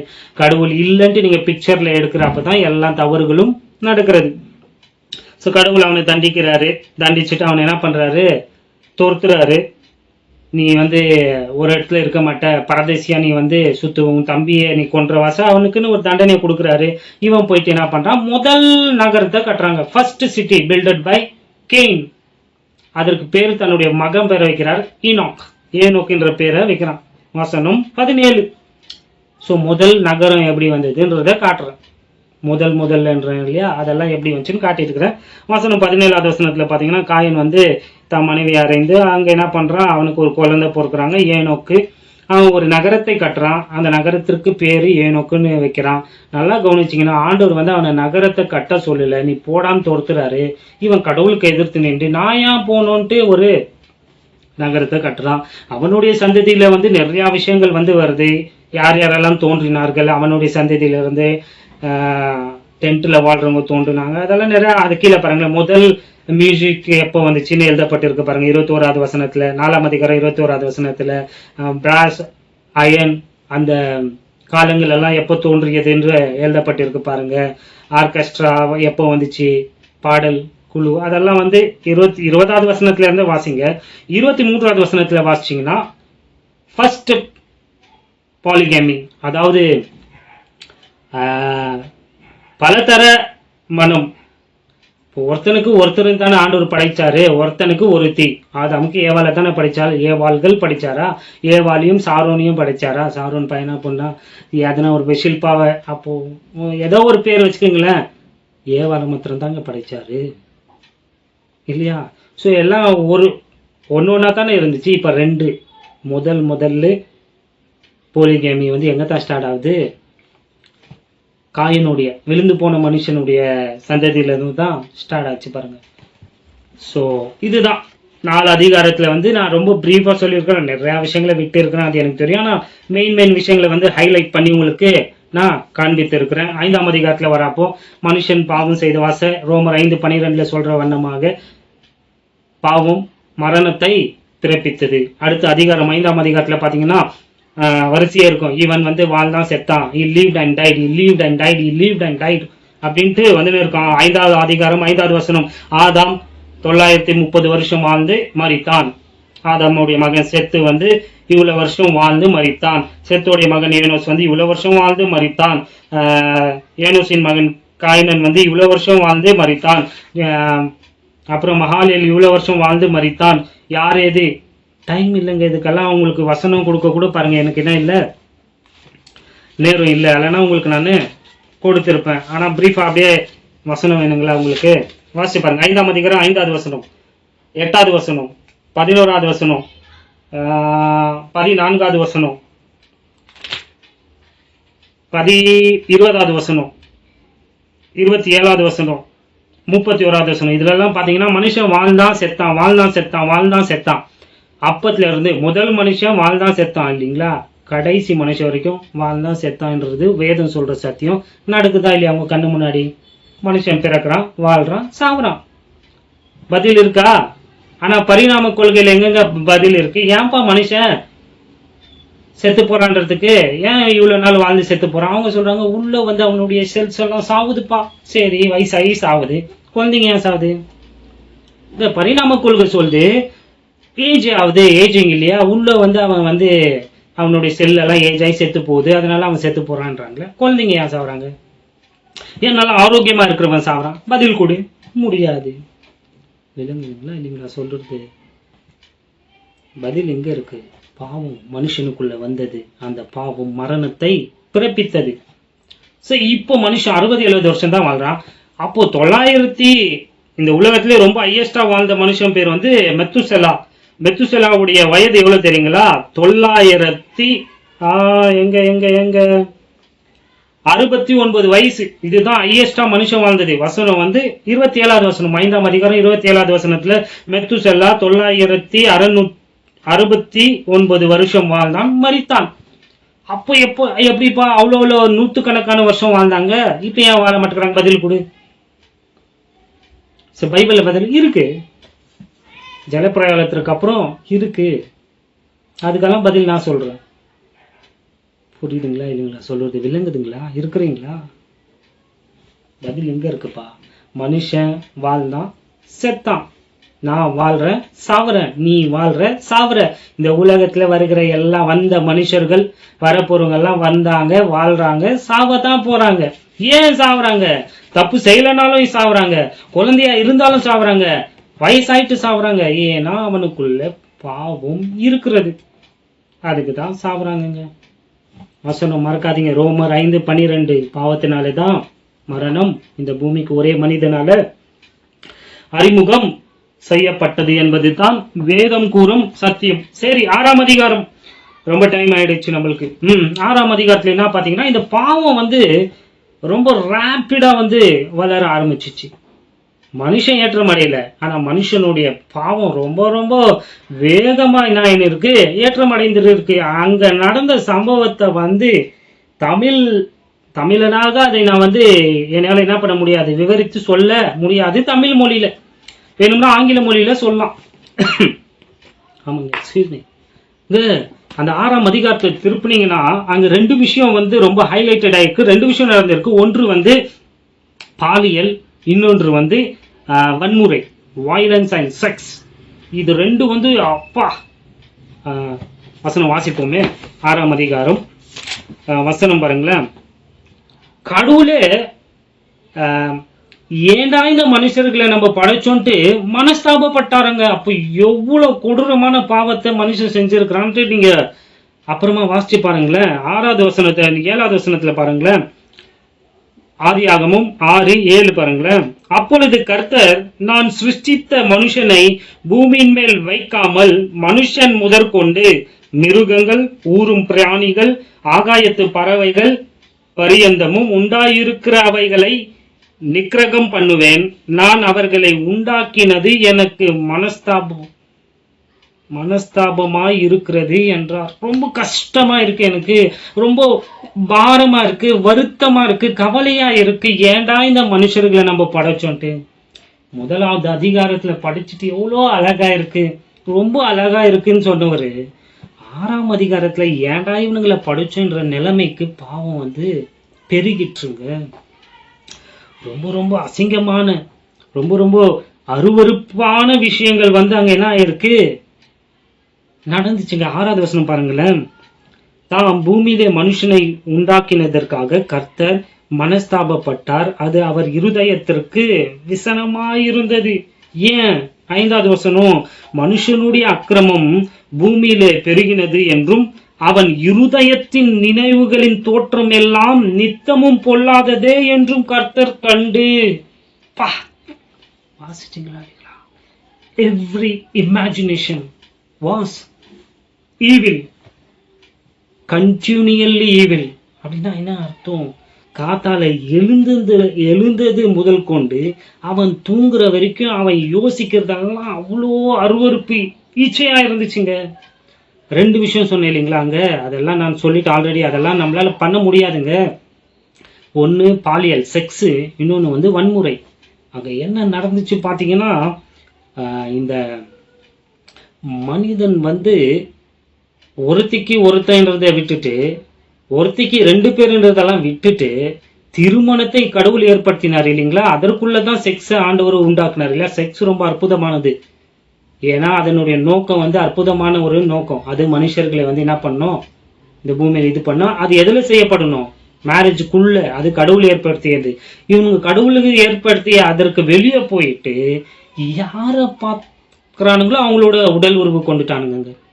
அங்க என்ன நடந்துச்சுன்னா 3 தரப்பட்ட அந்த அந்த அதிகாரத்தை வாசிக்க நேரம் இல்லை. தேவ தூதர்கள் சம்பந்தப்பட்டிருக்கிறார்கள், மனிதர்கள் சம்பந்தப்பட்டிருக்கிறார்கள், ராட்சதர்கள், மிருகங்கள் அதில் சம்பந்தப்பட்டிருக்குங்க. 4 ஆயிடுச்சு. ராட்சதர்களும் மனிதர்களுடைய இதில் தான் வராங்க கேட்டகரியில். ஓகே, என்ன சொல்றேன்னா தேவ தூதர்கள் இந்த பூமியில இருக்கிற பெண்களை பார்த்து அவங்க மேல ஆசைப்பட்டு இஷ்டப்பட்டாங்க. ஆனா அவங்க தூதர்கள் இல்லைங்களா, ஏஞ்சல்ஸுங்களுக்கெல்லாம் என்ன கிடையாது, சரீரம் கிடையாது இல்லைங்களா. ஸோ அவங்க என்ன பண்ணானுங்க பார்த்தீங்கன்னா, அந்த தூதர்கள் எல்லாம் மனுஷர்கள் மேல இறங்கி அவங்கள பொசஸ் பண்ணி அவங்களுடைய ஆசைகளை நிறைவேற்றி கொண்டார்கள். ரொம்ப அருவருப்பான ஒரு விஷயங்க. அப்படியே எழுதியிருக்கு, அதெல்லாம் நான் படிக்கல உங்களுக்கு. ஸோ அந்த 3 அந்த தரப்பட்ட அந்த இவங்க சேர்ந்து joins, humans, angels and even அனிமல்ஸை கூட விட்டு வைக்கல பாருங்க. அவங்களுடைய அந்த செக்ஸ், அந்த பாலியலுடைய அந்த உச்சக்கட்டம் மிருகத்தை கூட விட்டு வைக்கலங்க. மிருகத்தோடு கூட என்ன பண்ண ஆரம்பிச்சிட்டாங்க, உடல் உறவு வைத்துக்கொள்ள ஆரம்பிச்சிட்டானுங்க. இன்னைக்கு நடக்கதா இல்லைங்களா? வெளிநாட்டுல எல்லாம் நடந்துட்டு இருக்குங்க. இந்தியாவிலும் அது வரப்போகிறது. மிருகத்தோடு உடல் உறவு வைக்கிறாங்க. ஏன்னா அவனுடைய இமேஜினேஷன் அது அற்புதமா சொல்லிச்சு. அந்த வசனம் பார்த்து அந்த வார்த்தையை கவனிச்சிங்கன்னா அவனுடைய இருதயத்தின் எண்ணங்கள் எல்லாம் தொடர்ந்து என்னவா இருக்கிறதா, பொல்லாப்பா இருக்கிறதுங்க. நீங்க அவன் எதை பார்க்கறானோ அதுல என்னத்தை பார்க்கறான், இச்சையை பார்க்கறான். ஆமாவா இல்லைங்களா? பாருங்க, ஆண்டவர் படைத்த இந்த அற்புதமான சிருஷ்டிப்பை அவன் உதாரணத்திற்கு மனுஷன் நம்மளே சொல்றேன். இப்ப நம்மளுக்கு எவ்வளவு அற்புதமா ஆண்டவர் நம்மளை படைச்சிருக்கிறாரு. அவர் சாயல்ல இந்த கையெல்லாம் என்ன அற்புதமா படைச்சு இதற்கு என்னென்ன நோக்கம் ஆண்டவர் வைத்திருக்கிறாரு. ஆனா இந்த கையிலே, இந்த விரல்களிலே அவன் என்ன பண்றான் பாத்தீங்கன்னா, இதுல ஒரு இச்சைக்குன்ட்டு ஒரு, நான் சொன்னேன் இல்லைங்களா, இதெல்லாம் நம்மளால சொல்ல முடியாதுங்க. இன்னைக்கு யாரு வெளிநாட்டுக்காரர், இந்தியாவில கூட யார் பார்த்தாலும் ஒரு விரலை காட்டி அதை என்ன பண்றாங்க, இச்சைங்க. அவன் எப்படி யோசிக்கிறான், கடவுள் எவ்வளவு அற்புதமான படைத்தது, அது பாலியல் அந்த இச்சையாக அதை என்ன பண்றான், கற்பனை பண்றான். சரி, ஒரு பழங்களை எடுத்துக்குங்க அல்லது ஒரு காய்கறிகளை எடுத்துக்குங்க, அதுல எடுத்தாலும் பாக்குறாங்க, அதுலயும் ஒரு இச்சை. இதெல்லாம் நான் சொல்லணும்னு உங்களுக்கு அவசியம் இல்லை. ஆல்ரெடி நான் என்னத்த சொல்லிட்டு இருக்கிறேன்ட்டு உங்களுக்கு புரிஞ்சுக்கினா ரொம்ப ரொம்ப சந்தோஷம். புரியுதுங்களா இல்லைங்களா? கடவுள் படைத்த அனைத்துலையும் அவர் எவ்வளவு அற்புதமா வேற ஒரு நோக்கத்திற்காக படைத்ததை, சாப்பிட, உண்ண, வேற எதற்கோ படைத்ததை, அதுல இருந்து அவன் என்ன பண்றான், அதை இச்சையாக அவன் என்ன பண்றான், கற்பனை பண்ணி பாக்குறாங்க. கற்பனை பண்ணி மாத்திரம் பாக்குறதுல அதை செயல்படுத்தி அவன் என்ன பண்றான், பாக்குறான் பாருங்க. இதற்கு மேல அதை நான் சொல்ல விரும்பல. இந்த ரீல்ஸ் இதெல்லாம் கூட நீங்க பாத்தீங்கன்னா அதுல பாப்பீங்க. அது ஏன்னா அவனுடைய இருதயத்தின் எண்ணங்கள் எல்லாம் எதுல நிரப்பப்பட்டிருக்கு, பொல்லாப்பினால, இச்சையினாலே நிரப்பப்பட்ட நிறைய இருக்கு. நான் சொல்லி இந்த கோவிட்ல உலகத்துல இருக்கிற எவ்வளவு பேர் செத்துட்டு இருக்காங்க. அப்போ அவங்களுக்கு கொடுத்தாங்க இல்லையா சானிடைசர்ஸ், இந்த அதுலயும் இச்சைங்க. அவன் பார்க்கறதுல எல்லாத்துலயுமே இச்சை. நீங்க டிவி பாருங்க, ஜோக் பாருங்க, எல்லாத்துலயும் டபுள் மீனிங். இது என்னவோ அங்க இது கண்டுபிடிச்சிட்டானா நீ ஒரு பிஸ்தா சமைச்சாக்கியா, புரிஞ்சிச்சானுவா. என்னத்தடா இவனுங்க சொல்றானுங்க, புரியல நம்மளுக்கு. சரி, என்னத்தான் சொல்றாங்க, கொஞ்சம் ஆழமா போயிட்டு பார்த்தா இச்சைங்க. ஸோ அதுல இருந்து இது புரிஞ்சிச்சானா ஸ்கிப் பண்ணிடுவேன். அதுல இருந்து இது வெறும் ஜீனியஸால மாத்திரம் தான் கண்டுபிடிக்க முடியும். ஆனா போய் பார்த்தா அதுல இச்சை. நான் ஜீனியஸ் இல்லப்பா, நான் முட்டாள, நான் அவ்வளோலாம் இல்லைன்ட்டு ஸ்கிப்.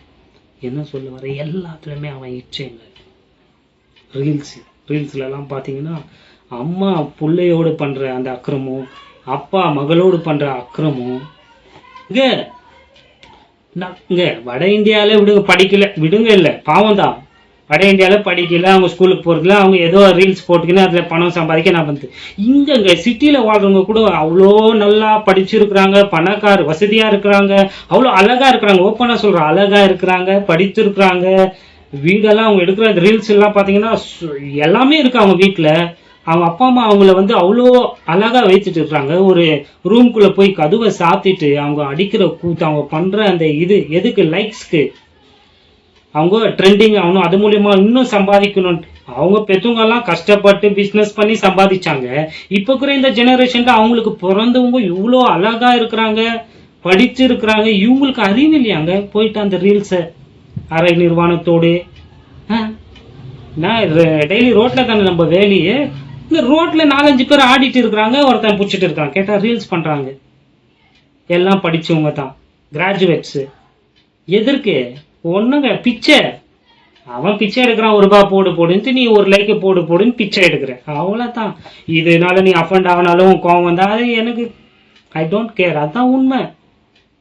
உன்னை எப்படி வளர்த்து படிக்க வச்சு அதெல்லாம் பண்ணா ரோட்ல ஆடிட்டு இருக்கிற ஒருத்தன் ஆடுறான் பார்த்தீங்களா, அதே தாங்க.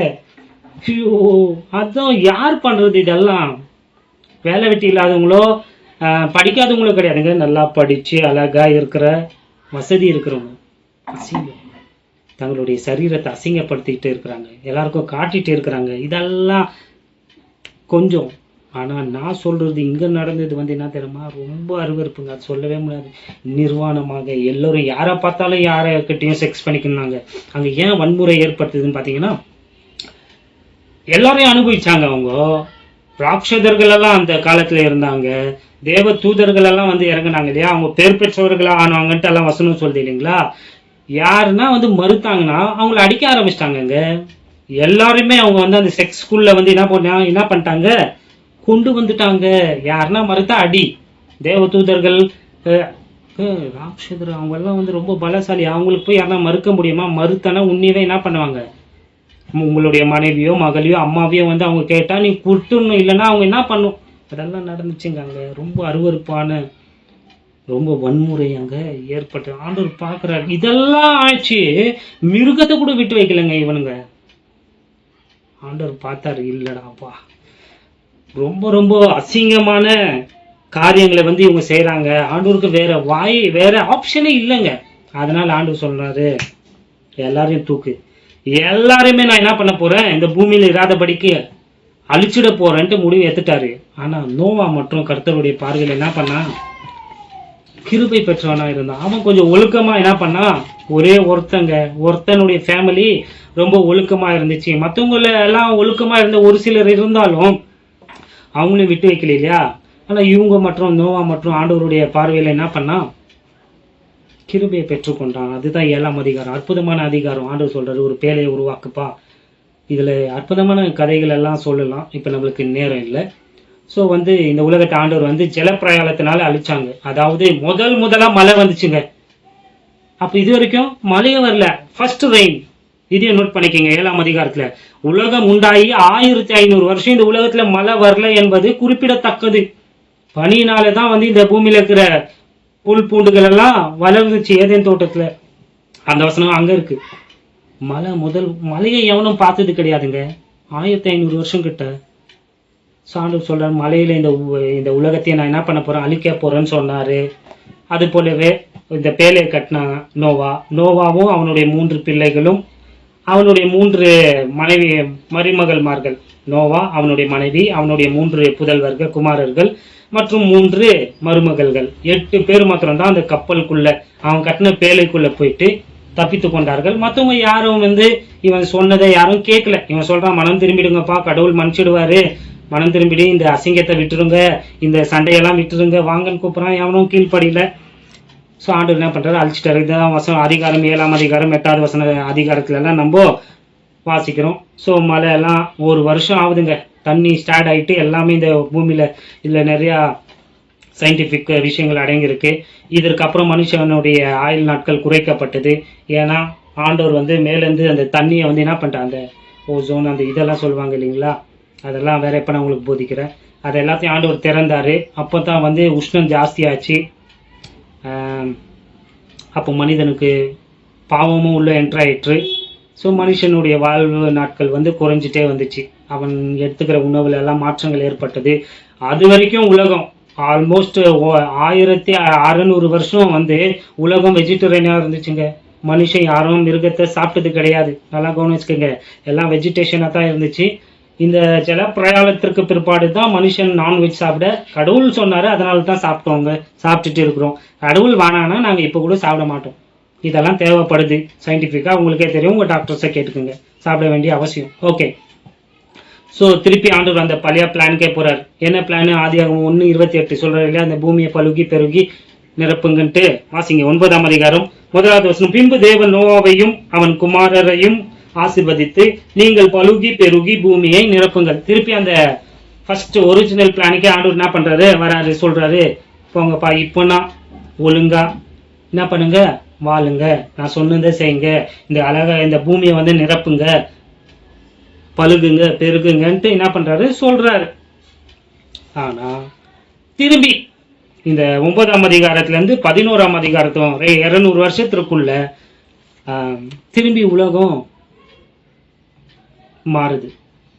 திருப்பி பாவம் வந்து என்ன பண்ணுது, இந்த உலகத்திற்கு ஆல்ரெடி பாவம் இருக்கு, அந்த பாவம் வந்து திருப்பி என்ன பண்ணுது, ஆண்டவருக்கு விரோதமாக செயல்படும்படியாக இவர்களை வந்து என்ன பண்ணுது தூண்டியது. அதாவது நோவாவும் அவங்களுடைய பிள்ளைகள் இல்லை, அவங்களுக்கு பிறந்த பல 100 பிள்ளைகள் எல்லாம் பிறந்தாங்க இல்லையா, ஜலப்பிரயாணத்திற்கு அப்புறம் ரொம்ப ரேப்பிடா வந்து ஜெனரேஷன்ஸ் எல்லாம் வந்து வளர்ந்துச்சுங்க. நல்லா கவனிங்க, இந்த உலகத்திற்கும் ஜலப்பிரயாணத்திற்கு முன்பதாக இருந்த எல்லா இன்ஃபர்மேஷனும் யாருக்குள்ள இருக்கு, நோவாக்குள்ளேயும் நோவாவுடைய பிள்ளைகளுக்குள்ள இருந்துச்சு. அதெல்லாம் வந்து அவங்களுடைய சந்ததிக்கு வந்து கதையாக வந்து என்ன பண்ணப்பட்டது, சொல்லப்பட்டதுங்க. அதை தான் வந்து இந்த உலகத்தில் இருக்கிற எல்லாத்துலயும் நீங்க பார்க்க முடியும். நீங்க இந்து புத்தகத்தை எடுத்துக்கினாலும் சரி, மற்ற சீனா அந்த புத்தகங்கள் எல்லாம் பார்த்தீங்கன்னா நோவாவின் காலம், நோவாவை குறித்து எழுதப்பட்டிருக்கும், ஜலப்பிரயாணத்தை பற்றி எழுதப்பட்டிருக்கும், முதல் மனுஷனை பற்றி எழுதப்பட்டிருக்கும், அந்த மரத்தை பற்றி எழுதியிருக்கும், அந்த மரத்தில் இருந்த அந்த பாம்பை பற்றி எல்லாம் நீங்கள் பல மதங்களில் பார்க்கலாம். இதெல்லாம் ஓரலாக வந்து அவங்களுக்கு சொல்லப்பட்டது. அதெல்லாம் பின்னாடி நான் உங்களுக்கு விளக்குறேன். ஸோ இப்போ என்ன நடக்குதுன்னு பார்த்தீங்கன்னா, ஆண்டவர் கொடுத்த கட்டளையை வந்து மனுஷன் மீற ஆரம்பிக்கிறான். ஆண்டவர் சொன்னாரு, இந்த பூமியை நிரப்புங்கடா போயிட்டுன்னு சொன்னா, 11ஆம் அதிகாரத்துக்கு நீங்க வந்தீங்கன்னா அங்க மனுஷன் என்ன பண்றான், கடவுளுக்கு விரோதமாக ஒரு சதி திட்டத்தை தீட்டுறான் பாருங்க. ஸோ இந்த நிம்ரோதுன்றவன் என்ன பண்றான் பாத்தீங்கன்னா, ஜனங்களை வந்து ஒன்றாக சேர்த்து திரட்டி அவங்க கிட்ட சொல்றான், நம்ம ஏன்பா இந்த கடவுளை வந்து நம்ம கும்பிடணும், நம்மளுடைய ஜனங்களை நம்மளுடைய முன்னோர்களை எல்லாரையும் ஜல பிரயாணத்தினாலே சாகடிச்ச அவரை நம்ம ஏன் வணங்கணும், நம்ம அவரை வணங்க போறது கிடையாது, நம்ம ஏன் இந்த பூமியில எங்கெங்க போனோம், நம்ம ஏன் சிதறப்பட்டு போனோம், வானா நம்ம என்ன பண்ணலாம், ஒன்னா வாழும்படியாக ஒரு பெரிய நகரத்தை கட்டலாம், பெரிய சிட்டியை உருவாக்குறான் பாருங்க. ஸோ பெரிய நகரத்தை உண்டாக்கி அதுல ஒரு பெரிய கோபுரத்தை கட்டி நம்மளுக்கு இஷ்டப்பட்ட கடவுளை நம்ம கும்பிடலாம், அந்த கடவுள் நமக்கு தேவையில்லை. நல்லா கவனிச்சுக்கோங்க, கடவுளை விட்டு இந்த ஜனங்க ரொம்ப தூரம் வந்துட்டு இருக்கிறாங்க, ரொம்ப தூரம் டிராவல் பண்ணிட்டு இருக்கிறாங்க. டிராவல்னு நான் சொல்றப்போ நான் வந்து ஜியோகிராபிக்கல் அந்த நிலப்பரப்பை பத்தி பேசலங்க, அந்த டிஸ்டன்ஸை பத்தி பேசல.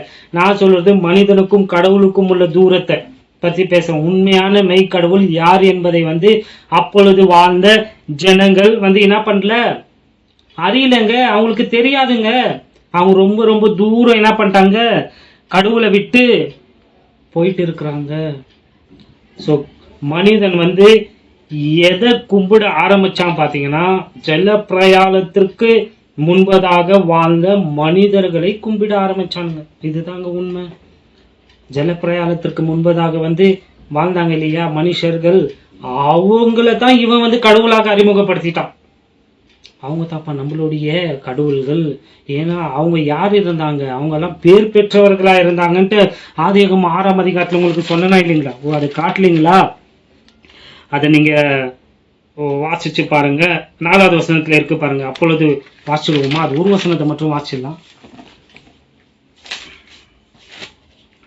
6ஆம் அதிகாரம் 4வது வசனம் பாருங்களேன். அந்நாட்களிலே ராட்சதர் பூமியிலே இருந்தார்கள், பின்பு தேவகுமாரர் குமாரத்திகளோட கூடுகிறதினால் அவர்களுக்கு பிள்ளைகளை பெற்ற போது இவர்களும் பூர்வத்தில் பேர் பெற்ற மனுஷராகிய பலவான்களானார்கள். அதாவது ஆங்கிலத்துல ஜாயன்ட்ஸ்னு வரும். தேவ தூதர்களும் மனுஷர்களும் ஒன்றாக அந்த செக்ஸ் பண்றப்போ அவங்களுக்கு பிறந்தவங்க எல்லாம் வந்து அவுட் ஆஃப் சைஸ், வேற வேற சைஸ்ல ராட்சதர்களாக வந்து என்ன பண்ணாங்க, பிறந்தாங்க. அவங்க எல்லாம் பேர் பெற்றவர்களானாங்க. நல்லா கவனிங்க, அவங்களுடைய அந்த அவ்வளோ அடி, அவ்வளோ மசில் இல்லையா, வெயிட், அதெல்லாம் பார்த்துருப்பீங்க இல்லையா, ஜெயின்ஸ் எல்லாம் நீங்க டிவியில பார்த்துருப்பீங்க. ஸோ அப்படியாப்பட்டவங்க இது வந்து புராண கதைகளில் எல்லாம் நீங்க பார்த்தீங்கன்னா இருக்கும் இல்லைங்களா. எந்த புராணத்தை எடுத்துனாலும் அதுல என்ன இருக்கும், ராட்சதர்களை காட்டுவாங்க, அதில் அவங்கள வந்து சொன்னால் இது நிறைய பேர் வந்து நம்ப மாட்டாங்க. அதுதான் உண்மை. பேர் பெற்றவர்கள் ஆனார்கள் இல்லையா, அவர்களை கடவுளாக வந்து நிறைய பேர் என்ன பண்ண ஆரம்பிச்சிட்டாங்க, வணங்க ஆரம்பிச்சாங்க. இதெல்லாம் இதோட இன்னும் ரொம்ப பெரிய ஒரு ரகசியத்தை சொல்லிட்டுங்களா, இந்த உலகத்தில் இருக்கிற எல்லா ரிலிஜனும் ஒருத்தனை வணங்குச்சு கடவுளா, அதுதான் ஆதாமுங்க. ஆதாமை கடவுளாக வந்து என்ன பண்ண ஆரம்பிச்சாங்க, வணங்கினாங்க. ஏன்னா அவன் தான் முதலாவது மனிதன் இல்லையா. ஆதி குருன்னு சொல்லுவாங்க அவரை, ஆதித்யா, இன்னும் நிறைய இருக்குங்க, அகஸ்திய, இன்னும் நிறைய பேர்ல வந்து ஒவ்வொரு நாட்டில் ஒரு ஒரு பேர் அவருக்கு வைத்து, இவர் தான் முதல் மனுஷன்.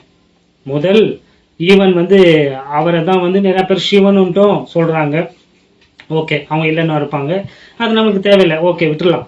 ஸோ ஆதாமை என்ன பண்ண ஆரம்பிச்சாங்கன்னா கடவுளாக வணங்க ஆரம்பிச்சாங்க. ஏன்னா ஆதாம் தான் வந்து கடவுள்கிட்ட இருந்து பெற்றுக்கொண்ட அனைத்தையும் மனுக்குலத்திற்கு போதித்தான் இல்லைங்களா.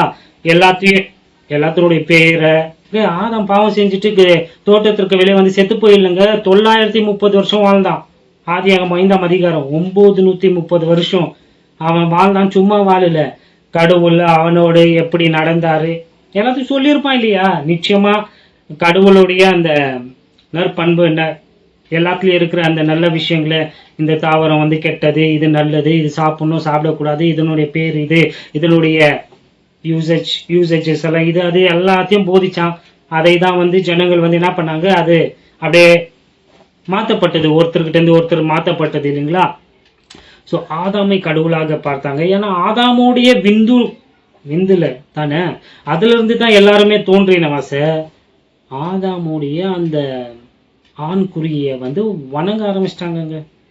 ஆதாமுடைய ஆண் குறி பெனஸ்ன்னு சொல்றாங்க இல்லையா, அதை வந்து என்ன பண்ண ஆரம்பிச்சாங்க, உலகத்தில் இருக்கிற மனிதர்கள் வணங்க ஆரம்பிச்சிட்டாங்க. ஏன்னா அதுல இருந்து தான் மனுஷன் தோன்றினா, அதனால தானே மனுஷன் பிறக்கிறான்ட்டு ஆதாமுடைய அந்த ஆண் குறி. புரியுதுங்களா. ரொம்ப வெளிப்படையாலாம் இன்னைக்கு நான் பேச முடியாது. ஆங்கிலத்துலனா பேசலாம், தமிழ்ல கொஞ்சம் சில விஷயங்களை பேச முடியாது. மனசிலாயோ இல்லைங்களா. எனக்கு தெரிஞ்ச ஒரு சேட்டா இருக்கிறாரு, அவர் பேர் கூட குஞ்சுமோன். அவரை வந்து இப்போ நான் அவர்கிட்ட ஒரு அப்பாயின்மெண்ட் இருக்கு, அவரை போய் நான் பார்க்கணும். சரி, நான் டைம் ஆயிடுச்சு. எங்க விட்டேன்? மனுஷன் ஆதாமுடைய ஆண்குறியை வந்து உலகத்தில் இருக்கிற ஜனங்கள் எல்லாம் என்ன பண்ண ஆரம்பிச்சாங்க, வணங்க ஆரம்பிச்சாங்க. இந்த பாபேல் கோபுரத்துல வந்து என்ன நடக்குதுன்னு பாத்தீங்கன்னா, அங்கத்துல இருந்து தான் எல்லாமேங்க, எல்லாமே வந்து இந்த விக்கிரக ஆராதனைகள், மேஜிக், மந்திரங்கள், பில்லி சூனியங்கள், இந்த ஜோடியாக்கு இந்த குறி பார்க்கறது, இதெல்லாமே அங்கத்துல இருந்து தான் என்ன பண்ணப்பட்டது, தோன்றியது. இதெல்லாம் வேற என்னைக்கு நான் உங்களுக்கு டீட்டெயில்டா உங்களுக்கு நான் டீச் பண்றேன். ஸோ அப்போதைக்கு வந்து ஜனங்கள் எல்லாம் ஒரே மொழியில தான் இருந்தாங்க, அந்த கோபுரத்தை கட்டிட்டு இருந்தாங்க. கடவுள் பார்த்தாரு, இவனுங்க வந்து என்ன பண்றானுங்க, நம்மளுடைய கட்டளைக்கு கடவுள் சொல்லிட்டு அவங்க கீழ்ப்படியில, அதற்கு நேர்மறையாக வந்து செயல்பட்டு கொண்டு இருக்கிறத கடவுள் பார்த்துட்டு இந்த பூமிக்கு இறங்கி வந்து என்ன பண்றாரு, அவங்க கட்டுற அந்த கோபுரத்தை நிறுத்துறாரு. அதை எப்படி நிறுத்துறாருன்னு பாத்தீங்கன்னா, இது வரைக்கும் ஒரே மொழியை பேசி கொண்டு இருந்தாங்க இல்லையா. ஸோ ஒருத்தன் பேசுறத இன்னொருத்தனுக்கு புரிந்து கொள்ளக்கூடாது, அப்பதான் இதை நிறுத்த முடியும்ட்டு கடவுள் வந்து பல்வேறு மொழிகளை அவங்களுக்கு கொடுக்குறாருங்க. First languages division. புரியுதுங்க. முதலாக மொழிகள் பிரிக்கப்பட்டது இங்க தாங்க. ஒரே மொழி தான் இருந்துச்சு, இங்க தான் ஆண்டவர் பல்வேறு மொழிகளை வந்து என்ன பண்றாரு, ஜனங்கள் பேசும்படியாக கொடுத்தாரு. ஒருத்தன் பேசுறது இன்னொருத்தனுக்கு புரியல, அதனால ஒருத்தன் அடிச்சுக்கிட்டு அவன் கட்டுற அந்த கோபுரத்தை வந்து என்ன பண்ணிட்டான், நிறுத்திட்டு அவன் என்ன பண்ண ஆரம்பிச்சான், ஒவ்வொரு திசையில வந்து போக ஆரம்பிச்சான். இதுலயும் கர்த்தருடைய செயல் இருக்கு. ஏன் அப்படி சொல்றேன் பாத்தீங்கன்னா, ஆண்டவர் வந்து இந்த உலகத்தை எல்லா மனிதர்கள் நிரப்பணும் என்பதுதான் கடவுளுடைய நோக்கம் இல்லைங்களா. அதை அவரு இப்ப செய்யறாரு பாருங்க, அவருடைய ஒரிஜினல் பிளான். அவர் வந்து நியாயமா நல்வழியில செய்ய அவர் என்ன பண்ணாரு, ஆசைப்பட்டாரு. ஆனா இவனுங்க என்ன பண்ணல, கீழ்ப்படியாத வாசை, இவனுங்களை அச்சு துரத்த வேண்டிய நிலைமைக்கு கொண்டு வந்துட்டானுங்க. ஆண்டவர் அவங்களெல்லாம் என்ன பண்றாரு, அடிச்சு துரத்துறாரு. அதற்கு பின்னாடி வரேன். அதுக்கு முன்பதாக இந்த விக்கிரகத்தை பத்தி கொஞ்சம் உங்களுக்கு விளக்கிட்டு இன்னைக்கு நான் முடிச்சிடலான்னு இருக்கிறேன். ஏன் பாத்தீங்கன்னா, எல்லாத்தினுடைய துவக்கத்தை சொல்றேன் நான், இதனுடைய துவக்கத்தையும் சொல்லணும் இல்லைங்களா. ஏன்னா ஜனங்களுக்கு வந்து எது கடவுள் படுதோ அதை கும்பிட ஆரம்பிச்சுட்டான். இல்லையா? அவன் சொல்றதுதான் அவனுக்கு கடவுள். இது ஏன் ஏற்பட்டுச்சுன்னா, உண்மையான கடவுளை விட்டு அவங்க மனுஷன் வந்து ரொம்ப தூரம் அவன் டிராவல் பண்ணிட்டான்னு சொன்னேன் இல்லைங்களா? அவனுக்கு உண்மையான கடவுளே யாருன்னு தெரியல. ஏன்னா பாவம் செய்து தேவன் வந்து ஜனங்களை வந்து என்ன பண்ணிட்டாரு, எல்லாரையும் அழிச்சிட்டாரு. ஒரே ஒரு குடும்பத்தில இருந்து 3 குடும்பம் இல்லையா, நோவாவின் குடும்பம், அதுல இருந்து தான் மனித குலமே தோன்றியது. அவங்க எல்லாம் வளர்ந்தாங்க. அவங்க எல்லாம் உருவாக்குறப்போ கூடவே யாரு தோன்றினா? இப்ப நான் சொன்னேன் இல்லைங்களா, ஒருத்தனை பத்தி நிம்ரோதுன்ட்டு. இப்படியாப்பட்ட மனிதர்கள் எல்லாம் தோன்றி இவங்களை வந்து கடவுளை விட்டு திருப்பிட்டாங்க. டைவர்ஷன். இவன் என்ன பண்ணான்னு பாத்தீங்கன்னா, அங்க வசனம் இருக்குங்க 11ஆம் அதிகாரத்துல. இவன் வந்து ஆண்டவருக்கு முன்பதாகவே ரோப் போட்டு ஆண்டவருக்கு முன்பதாகவே என்ன பண்ணிருக்கிறான், எதிர்த்து வேண்டாம். அவன் வந்து ஜனங்களை வந்து என்ன பண்ணானா, வேட்டையாடினானா. சோ ஆதியாகமும் 10ஆம் அதிகாரத்துல இருக்கு. சாரி 11ஆம் அதிகாரம் இல்ல, 10ஆம் அதிகாரத்துல 8வது வசனம் பாருங்களேன். குஷ் நிம்ரோதை பெற்றான், இவன் பூமியிலே பராக்கிரமசாலி ஆனான். இவன் கர்த்தருக்கு முன்பாக பலத்த வேட்டைக்காரனாய் இருந்தான். ஆகையால் கர்த்தருக்கு முன்பாக பலத்த வேட்டைக்காரன் நிம்ரோதை போல என்னும் வழக்க சொல் உண்டாயிற்று. சீனையார் தேசத்தில் உள்ள பாபேல், ஏரேக், அக்காத், கல்னே என்னும் இடங்கள் இவன் ஆண்ட ராஜ்யத்திற்கு ஆதிஸ்தலங்கள். ஸோ பாத்தீங்களா, இவன் இந்த நிம்ரோத் என்றவன் வந்து ஒரு பெரிய ராஜா. இவன் எந்தெந்த நாட்டை ஆண்டான்ட்டு அங்க எழுதப்பட்டிருக்கு. இவன் கர்த்தருக்கு முன்பதாக யாரா இருந்தானா, வேட்டைக்காரனா இருந்தானா பாருங்க.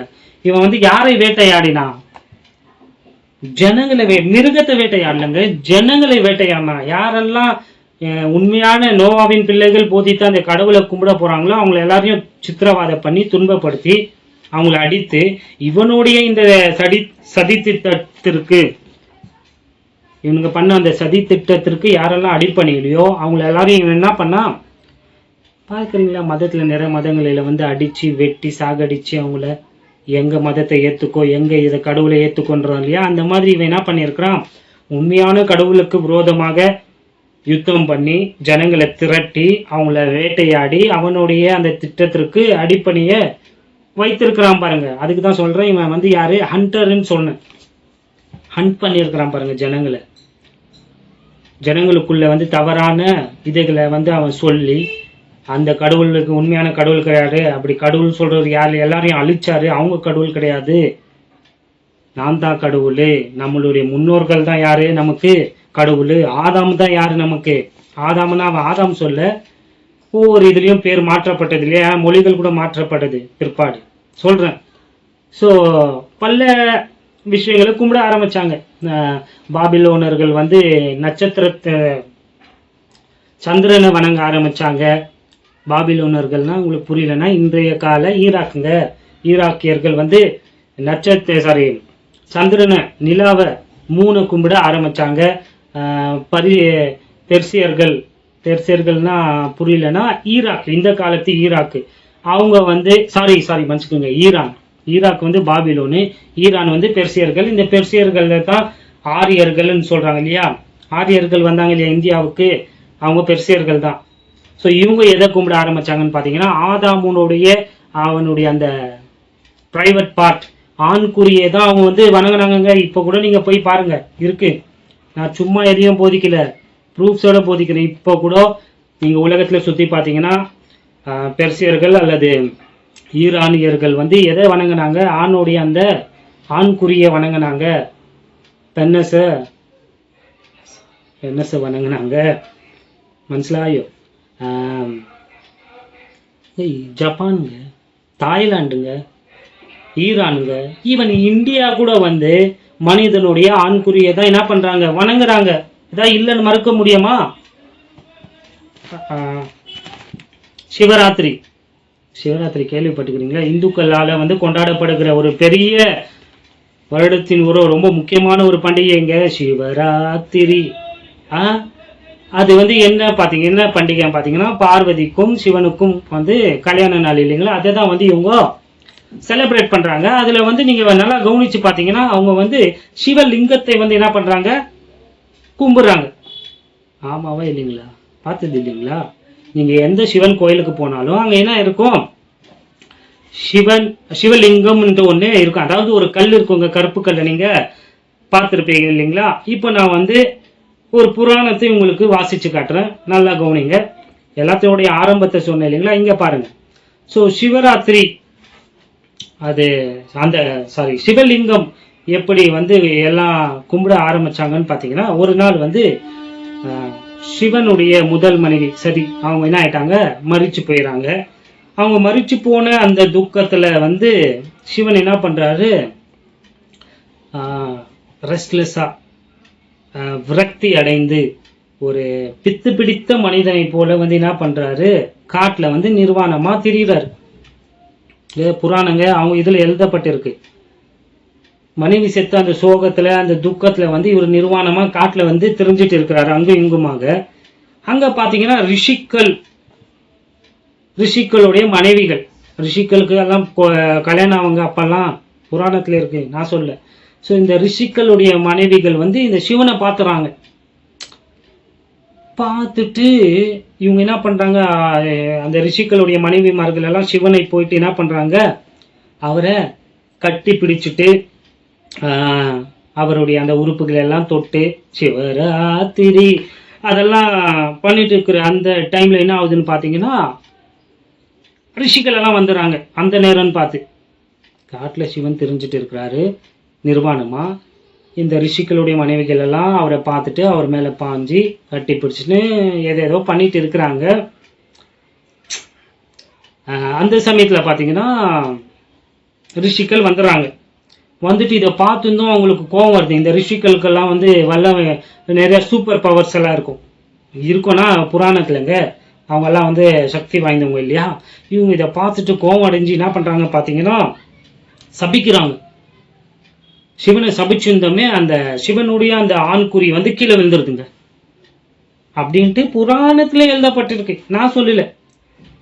ஒரு வேரியேஷன் அப்படி சொல்லுது, இன்னொரு வேரியேஷன் சொல்லுது இந்த ரிஷிகளுடைய மனைவிமார்கள் சிவனோடு அப்படி இருக்கிறப்போ இவங்க பார்த்துட்டு என்ன பண்றாங்கன்னா, கீழே கல் எடுத்து அதை வந்து கூர்மையான அந்த கல்லுனால எரிறாங்க. அது சிவனுடைய அந்த ஆண்குறியை வந்து வெட்டி அது கீழே விழுந்துருது.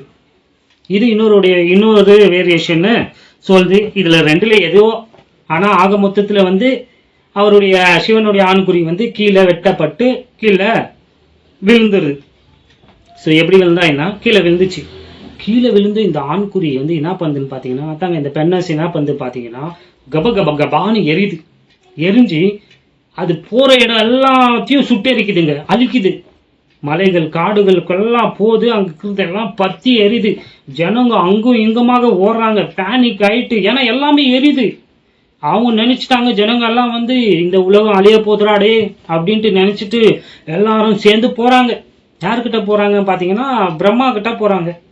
சிருஷ்டி கடவுள் அவங்களுக்கு இல்லையா பிரம்மா, அவங்க இந்த சின்ன சின்ன கடவுள் இந்த ரிஷிகள் மனைவி எல்லா ஜனங்களும் போயிட்டு பிரம்மா கிட்ட போறாங்க. பிரம்மா இந்த சின்ன சின்ன கடவுள்கள் ரிஷிகள் எல்லாரும் சேர்ந்து சிவன்கிட்ட வராங்க. சிவன்கிட்ட வந்து வேண்டுறாங்க, தயவு செய்து உங்களுடைய அந்த ஆண் உறுப்பை நீங்க என்ன பண்ணிக்கீங்க, திரும்ப எடுத்துக்குங்க.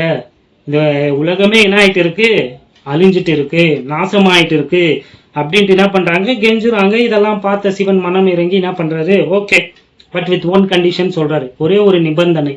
நான் என்னுடைய ஆண்குறியை எடுத்துக்கணும்னா, அத்தாங்க அந்த பெண்ணஸை எடுத்துக்கணும்னா, பெண்ணஸ் தானே, பீனஸா இல்ல பெண்ணஸ் தான்.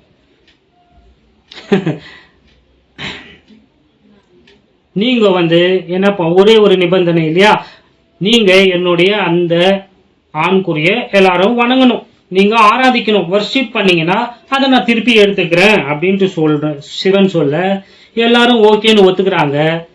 சிவன் வந்து அதை என்ன பண்றாரு, திருப்பி எடுத்துக்கிறாரு. அதனால தான் இன்னைக்கு இந்து கோயில்ல எங்க பார்த்தாலும் சிவலிங்கம் கல்லாக வந்து என்ன பண்ணப்பட்டிருக்கு, அந்த ஆண்குறிங்க வைக்கப்பட்டு என்ன பண்றாங்க, இந்துக்கள் வந்து வணங்குறதாக ஒரு புராண கதை சொல்லுது.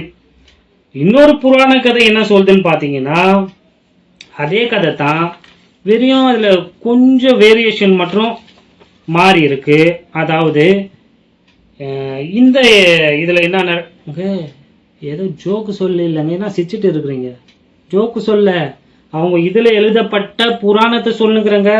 நேற்று ராத்திரி என்னுடைய கற்பனையில வந்த இதை நான் எழுதல, நானா கற்பனை பண்ணி எழுதல, எனக்கு எந்த கனவுலையும் வந்து இதை வந்து நான் உங்களுக்கு எழுதி இங்க சொல்லல, எழுதி வைத்து உங்களுக்கு இதை வந்து சொல்ல ஒரு மாதிரி இருந்தாலும் டீச் பண்ண இல்லைங்களா, அதனால உங்களுக்கு நான் என்ன பண்ணிட்டு இருக்கிறேன், சொல்லிட்டு இருக்கேன் மனசுல. ஐயோ என்ன நடக்குதுன்னு பாத்தீங்கன்னா, இன்னொரு வருஷன் சொல்லுது, இப்ப சிவன் தன்னுடைய மனைவி இறந்த வச காட்டுல விரக்தியாக திரிந்தார் இல்லையா, இந்த கதையில வந்து ஆல்ரெடி பார்வதிக்கும் சிவனுக்கும் திருமணம் ஆயிட்டு இருக்கு. ஆனாலும் இவரு காட்டுல வந்து நிர்வாணமா சுத்தி இருக்கிறாரு, சோகத்துல இல்ல, சுத்தினாலும் ஒரு ஏதோ தோன்றி இருக்கு சாருக்கு, சிவனுக்கு, சாரி மன்னிச்சுக்குங்க, சிவனுக்கு தோன்றி இருக்கு. ஸோ அவர் நிர்வாணமா அப்படி சுத்தி நிற்கிறப்போ பாத்தீங்கன்னா சேம் தான்.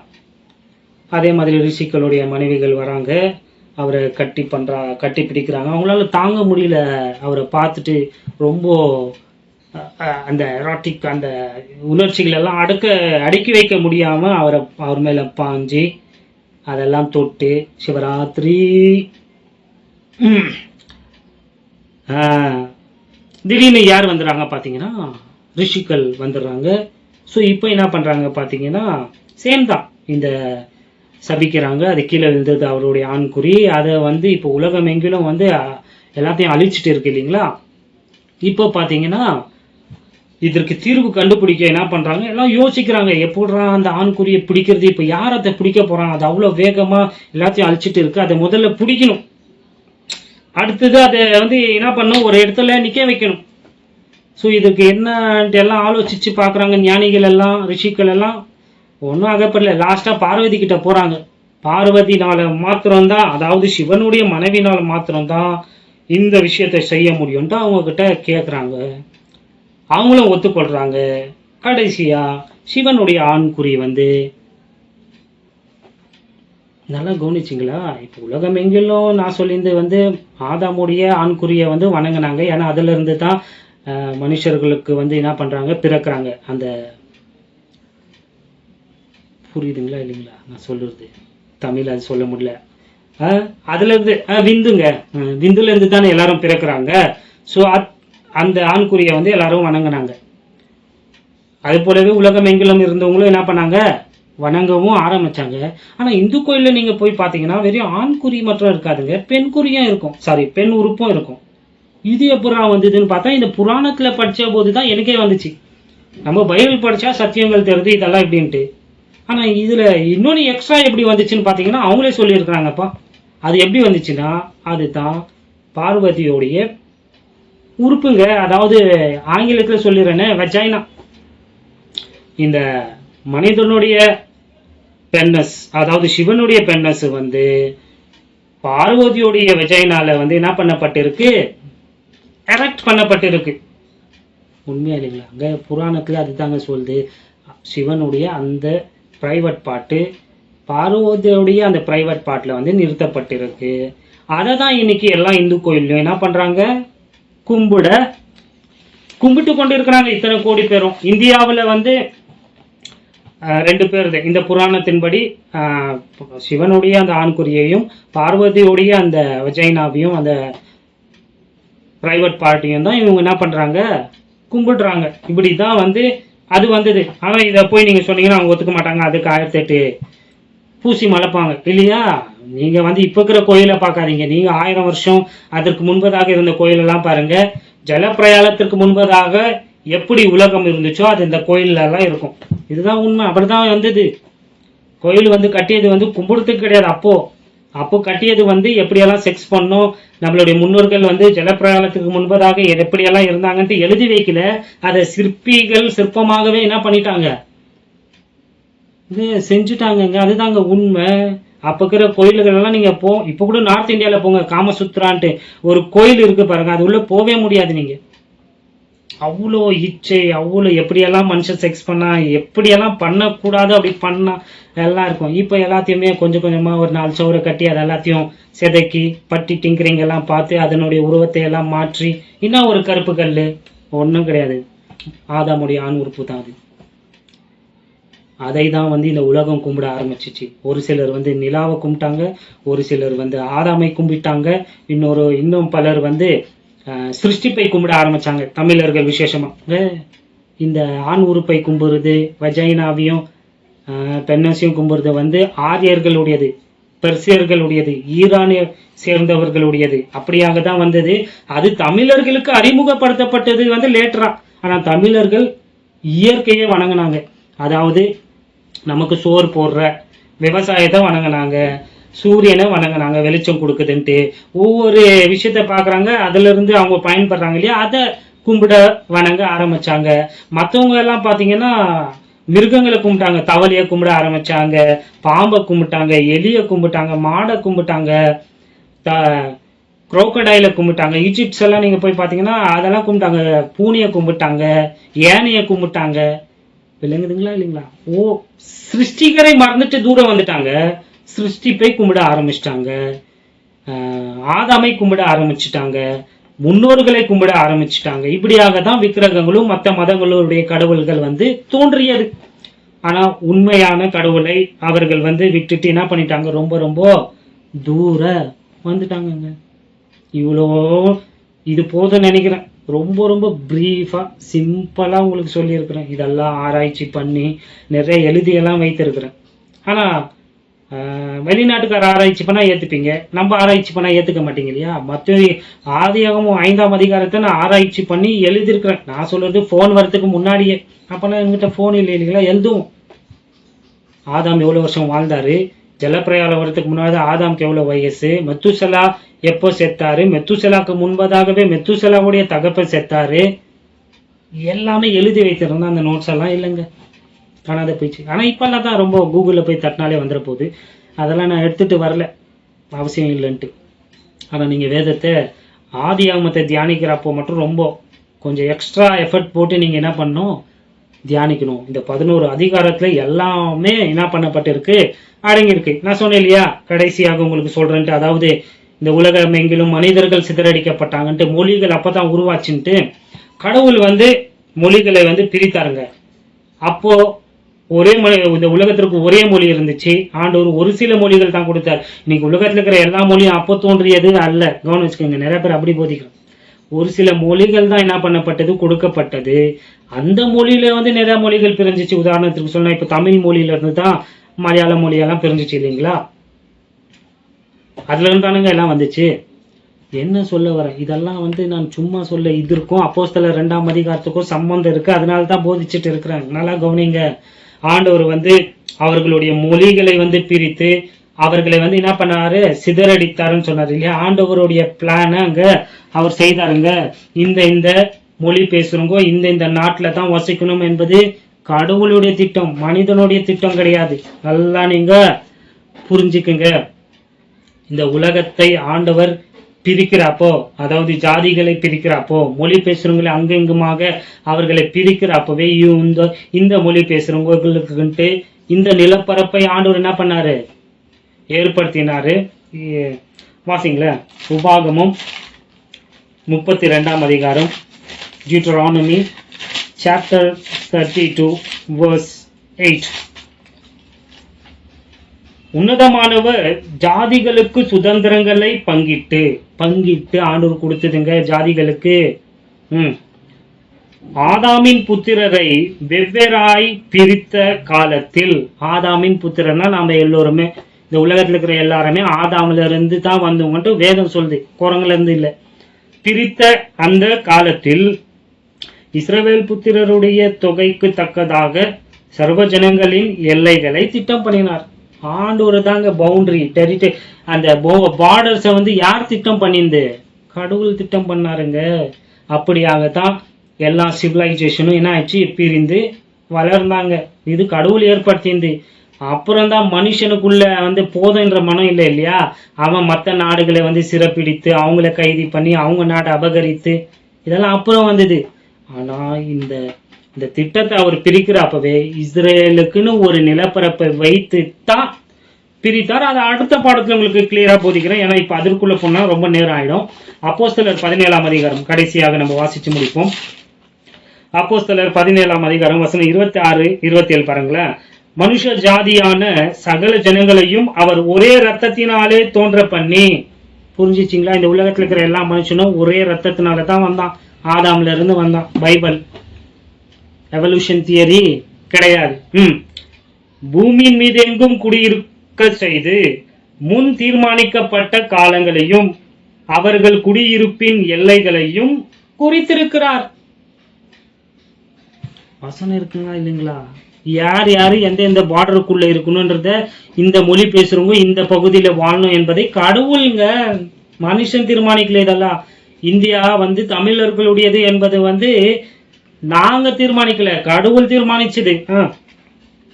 கர்த்தராகிய தம்மை அவர்கள் தடவியாகிலும் கண்டுபிடிக்கத்தக்கதாக தம்மை தேடும்படிக்கு அப்படி செய்தார். அவர் நம்மில் ஒருவருக்கும் தூரமானவர் அல்லவே. கடவுளுடைய திட்டம் பாருங்க. இவனுங்க ஒன்னா இருந்தா தான் கூட்டு களவாணி சதி திட்டம் கன்ஸ்பிரசி அவங்க பண்ணி கடவுளுக்கு விரோதமா செயல்படுறாங்கன்னா அவங்கள தனித்தனியா பிரிச்சு இவரை பற்றி என்ன பண்ணணும், அறிந்து கொள்ளணும். நாம் தான் உண்மையான கடவுள்னு அறிந்து கொள்ளணும். அவங்களுக்கு தூரமா இல்லாம அவங்களுக்கு அற்புதமான வசனங்க. முடிஞ்ச அடுத்த பாடத்துல இதை உங்களுக்கு நான் என்ன பண்றேன், டீச் பண்றேன். ஆண்டவர் தாங்க எல்லாத்தினுடைய எல்லைகளை ஏற்படுத்தினார். மொழிகளையும் ஆண்டவர் தான் கொண்டு வந்தார். அந்த மொழி பேசுறவங்க எங்கெங்க வாழணும் என்பதையும் கடவுள் தான் தீர்மானிச்சாருங்க. இது மனுஷனுடைய தீர்மானம் அல்ல. எல்லாமே கடவுள் ப்ரீ பிளான் பண்ணாரு. ஆனா மனிதனுக்குள்ள பாவம் இருக்கிற அவன் எப்பொழுதுமே கடவுளுடைய திட்டத்திற்கு என்ன பண்ணிட்டு தான் இருக்கிறான், செயல்பட்டு கொண்டு தான் இருக்கிறான். ஸோ இந்த நாளின் பாடம் ரொம்ப சுருக்கம் தாங்க, ரொம்ப சிம்பிள் தாங்க. ஏன் மனுஷனுக்குள்ள பாவம் வந்துச்சு, பாவத்தின் விளைவாக அவன் கடவுளை விட்டு தூர போயிட்டான். அவன் எதெல்லாம் பார்த்தானோ அதை கடவுளாகவே என்ன பண்ண ஆரம்பிச்சுட்டான், வணங்க ஆரம்பிச்சிட்டான். இவங்களை எப்படின்னா திருப்பி ஒரு கிட்ட கொண்டு வரணும்ட்டு ஆண்டவர் ஒரு பெரிய திட்டத்தை தீட்டி இருக்கிறாரு, அல்லது பெரிய திட்டத்தை போட்டு இருக்கிறாரு. அது என்ன திட்டம் என்பதை அடுத்த பாடத்தில் உங்களுக்கு நான் போதிக்கிறேன். பரிசுத்த ஆவியானவர் இந்த வார்த்தைகளை கொண்டு உங்களுக்கு ஊழியம் செய்வாராக. ஆண்டவராகிய இயேசு கிறிஸ்துவின் கிருபையும் சமாதானமும் நம் அனைவரோடும் இருப்பதாக. ஆமென்.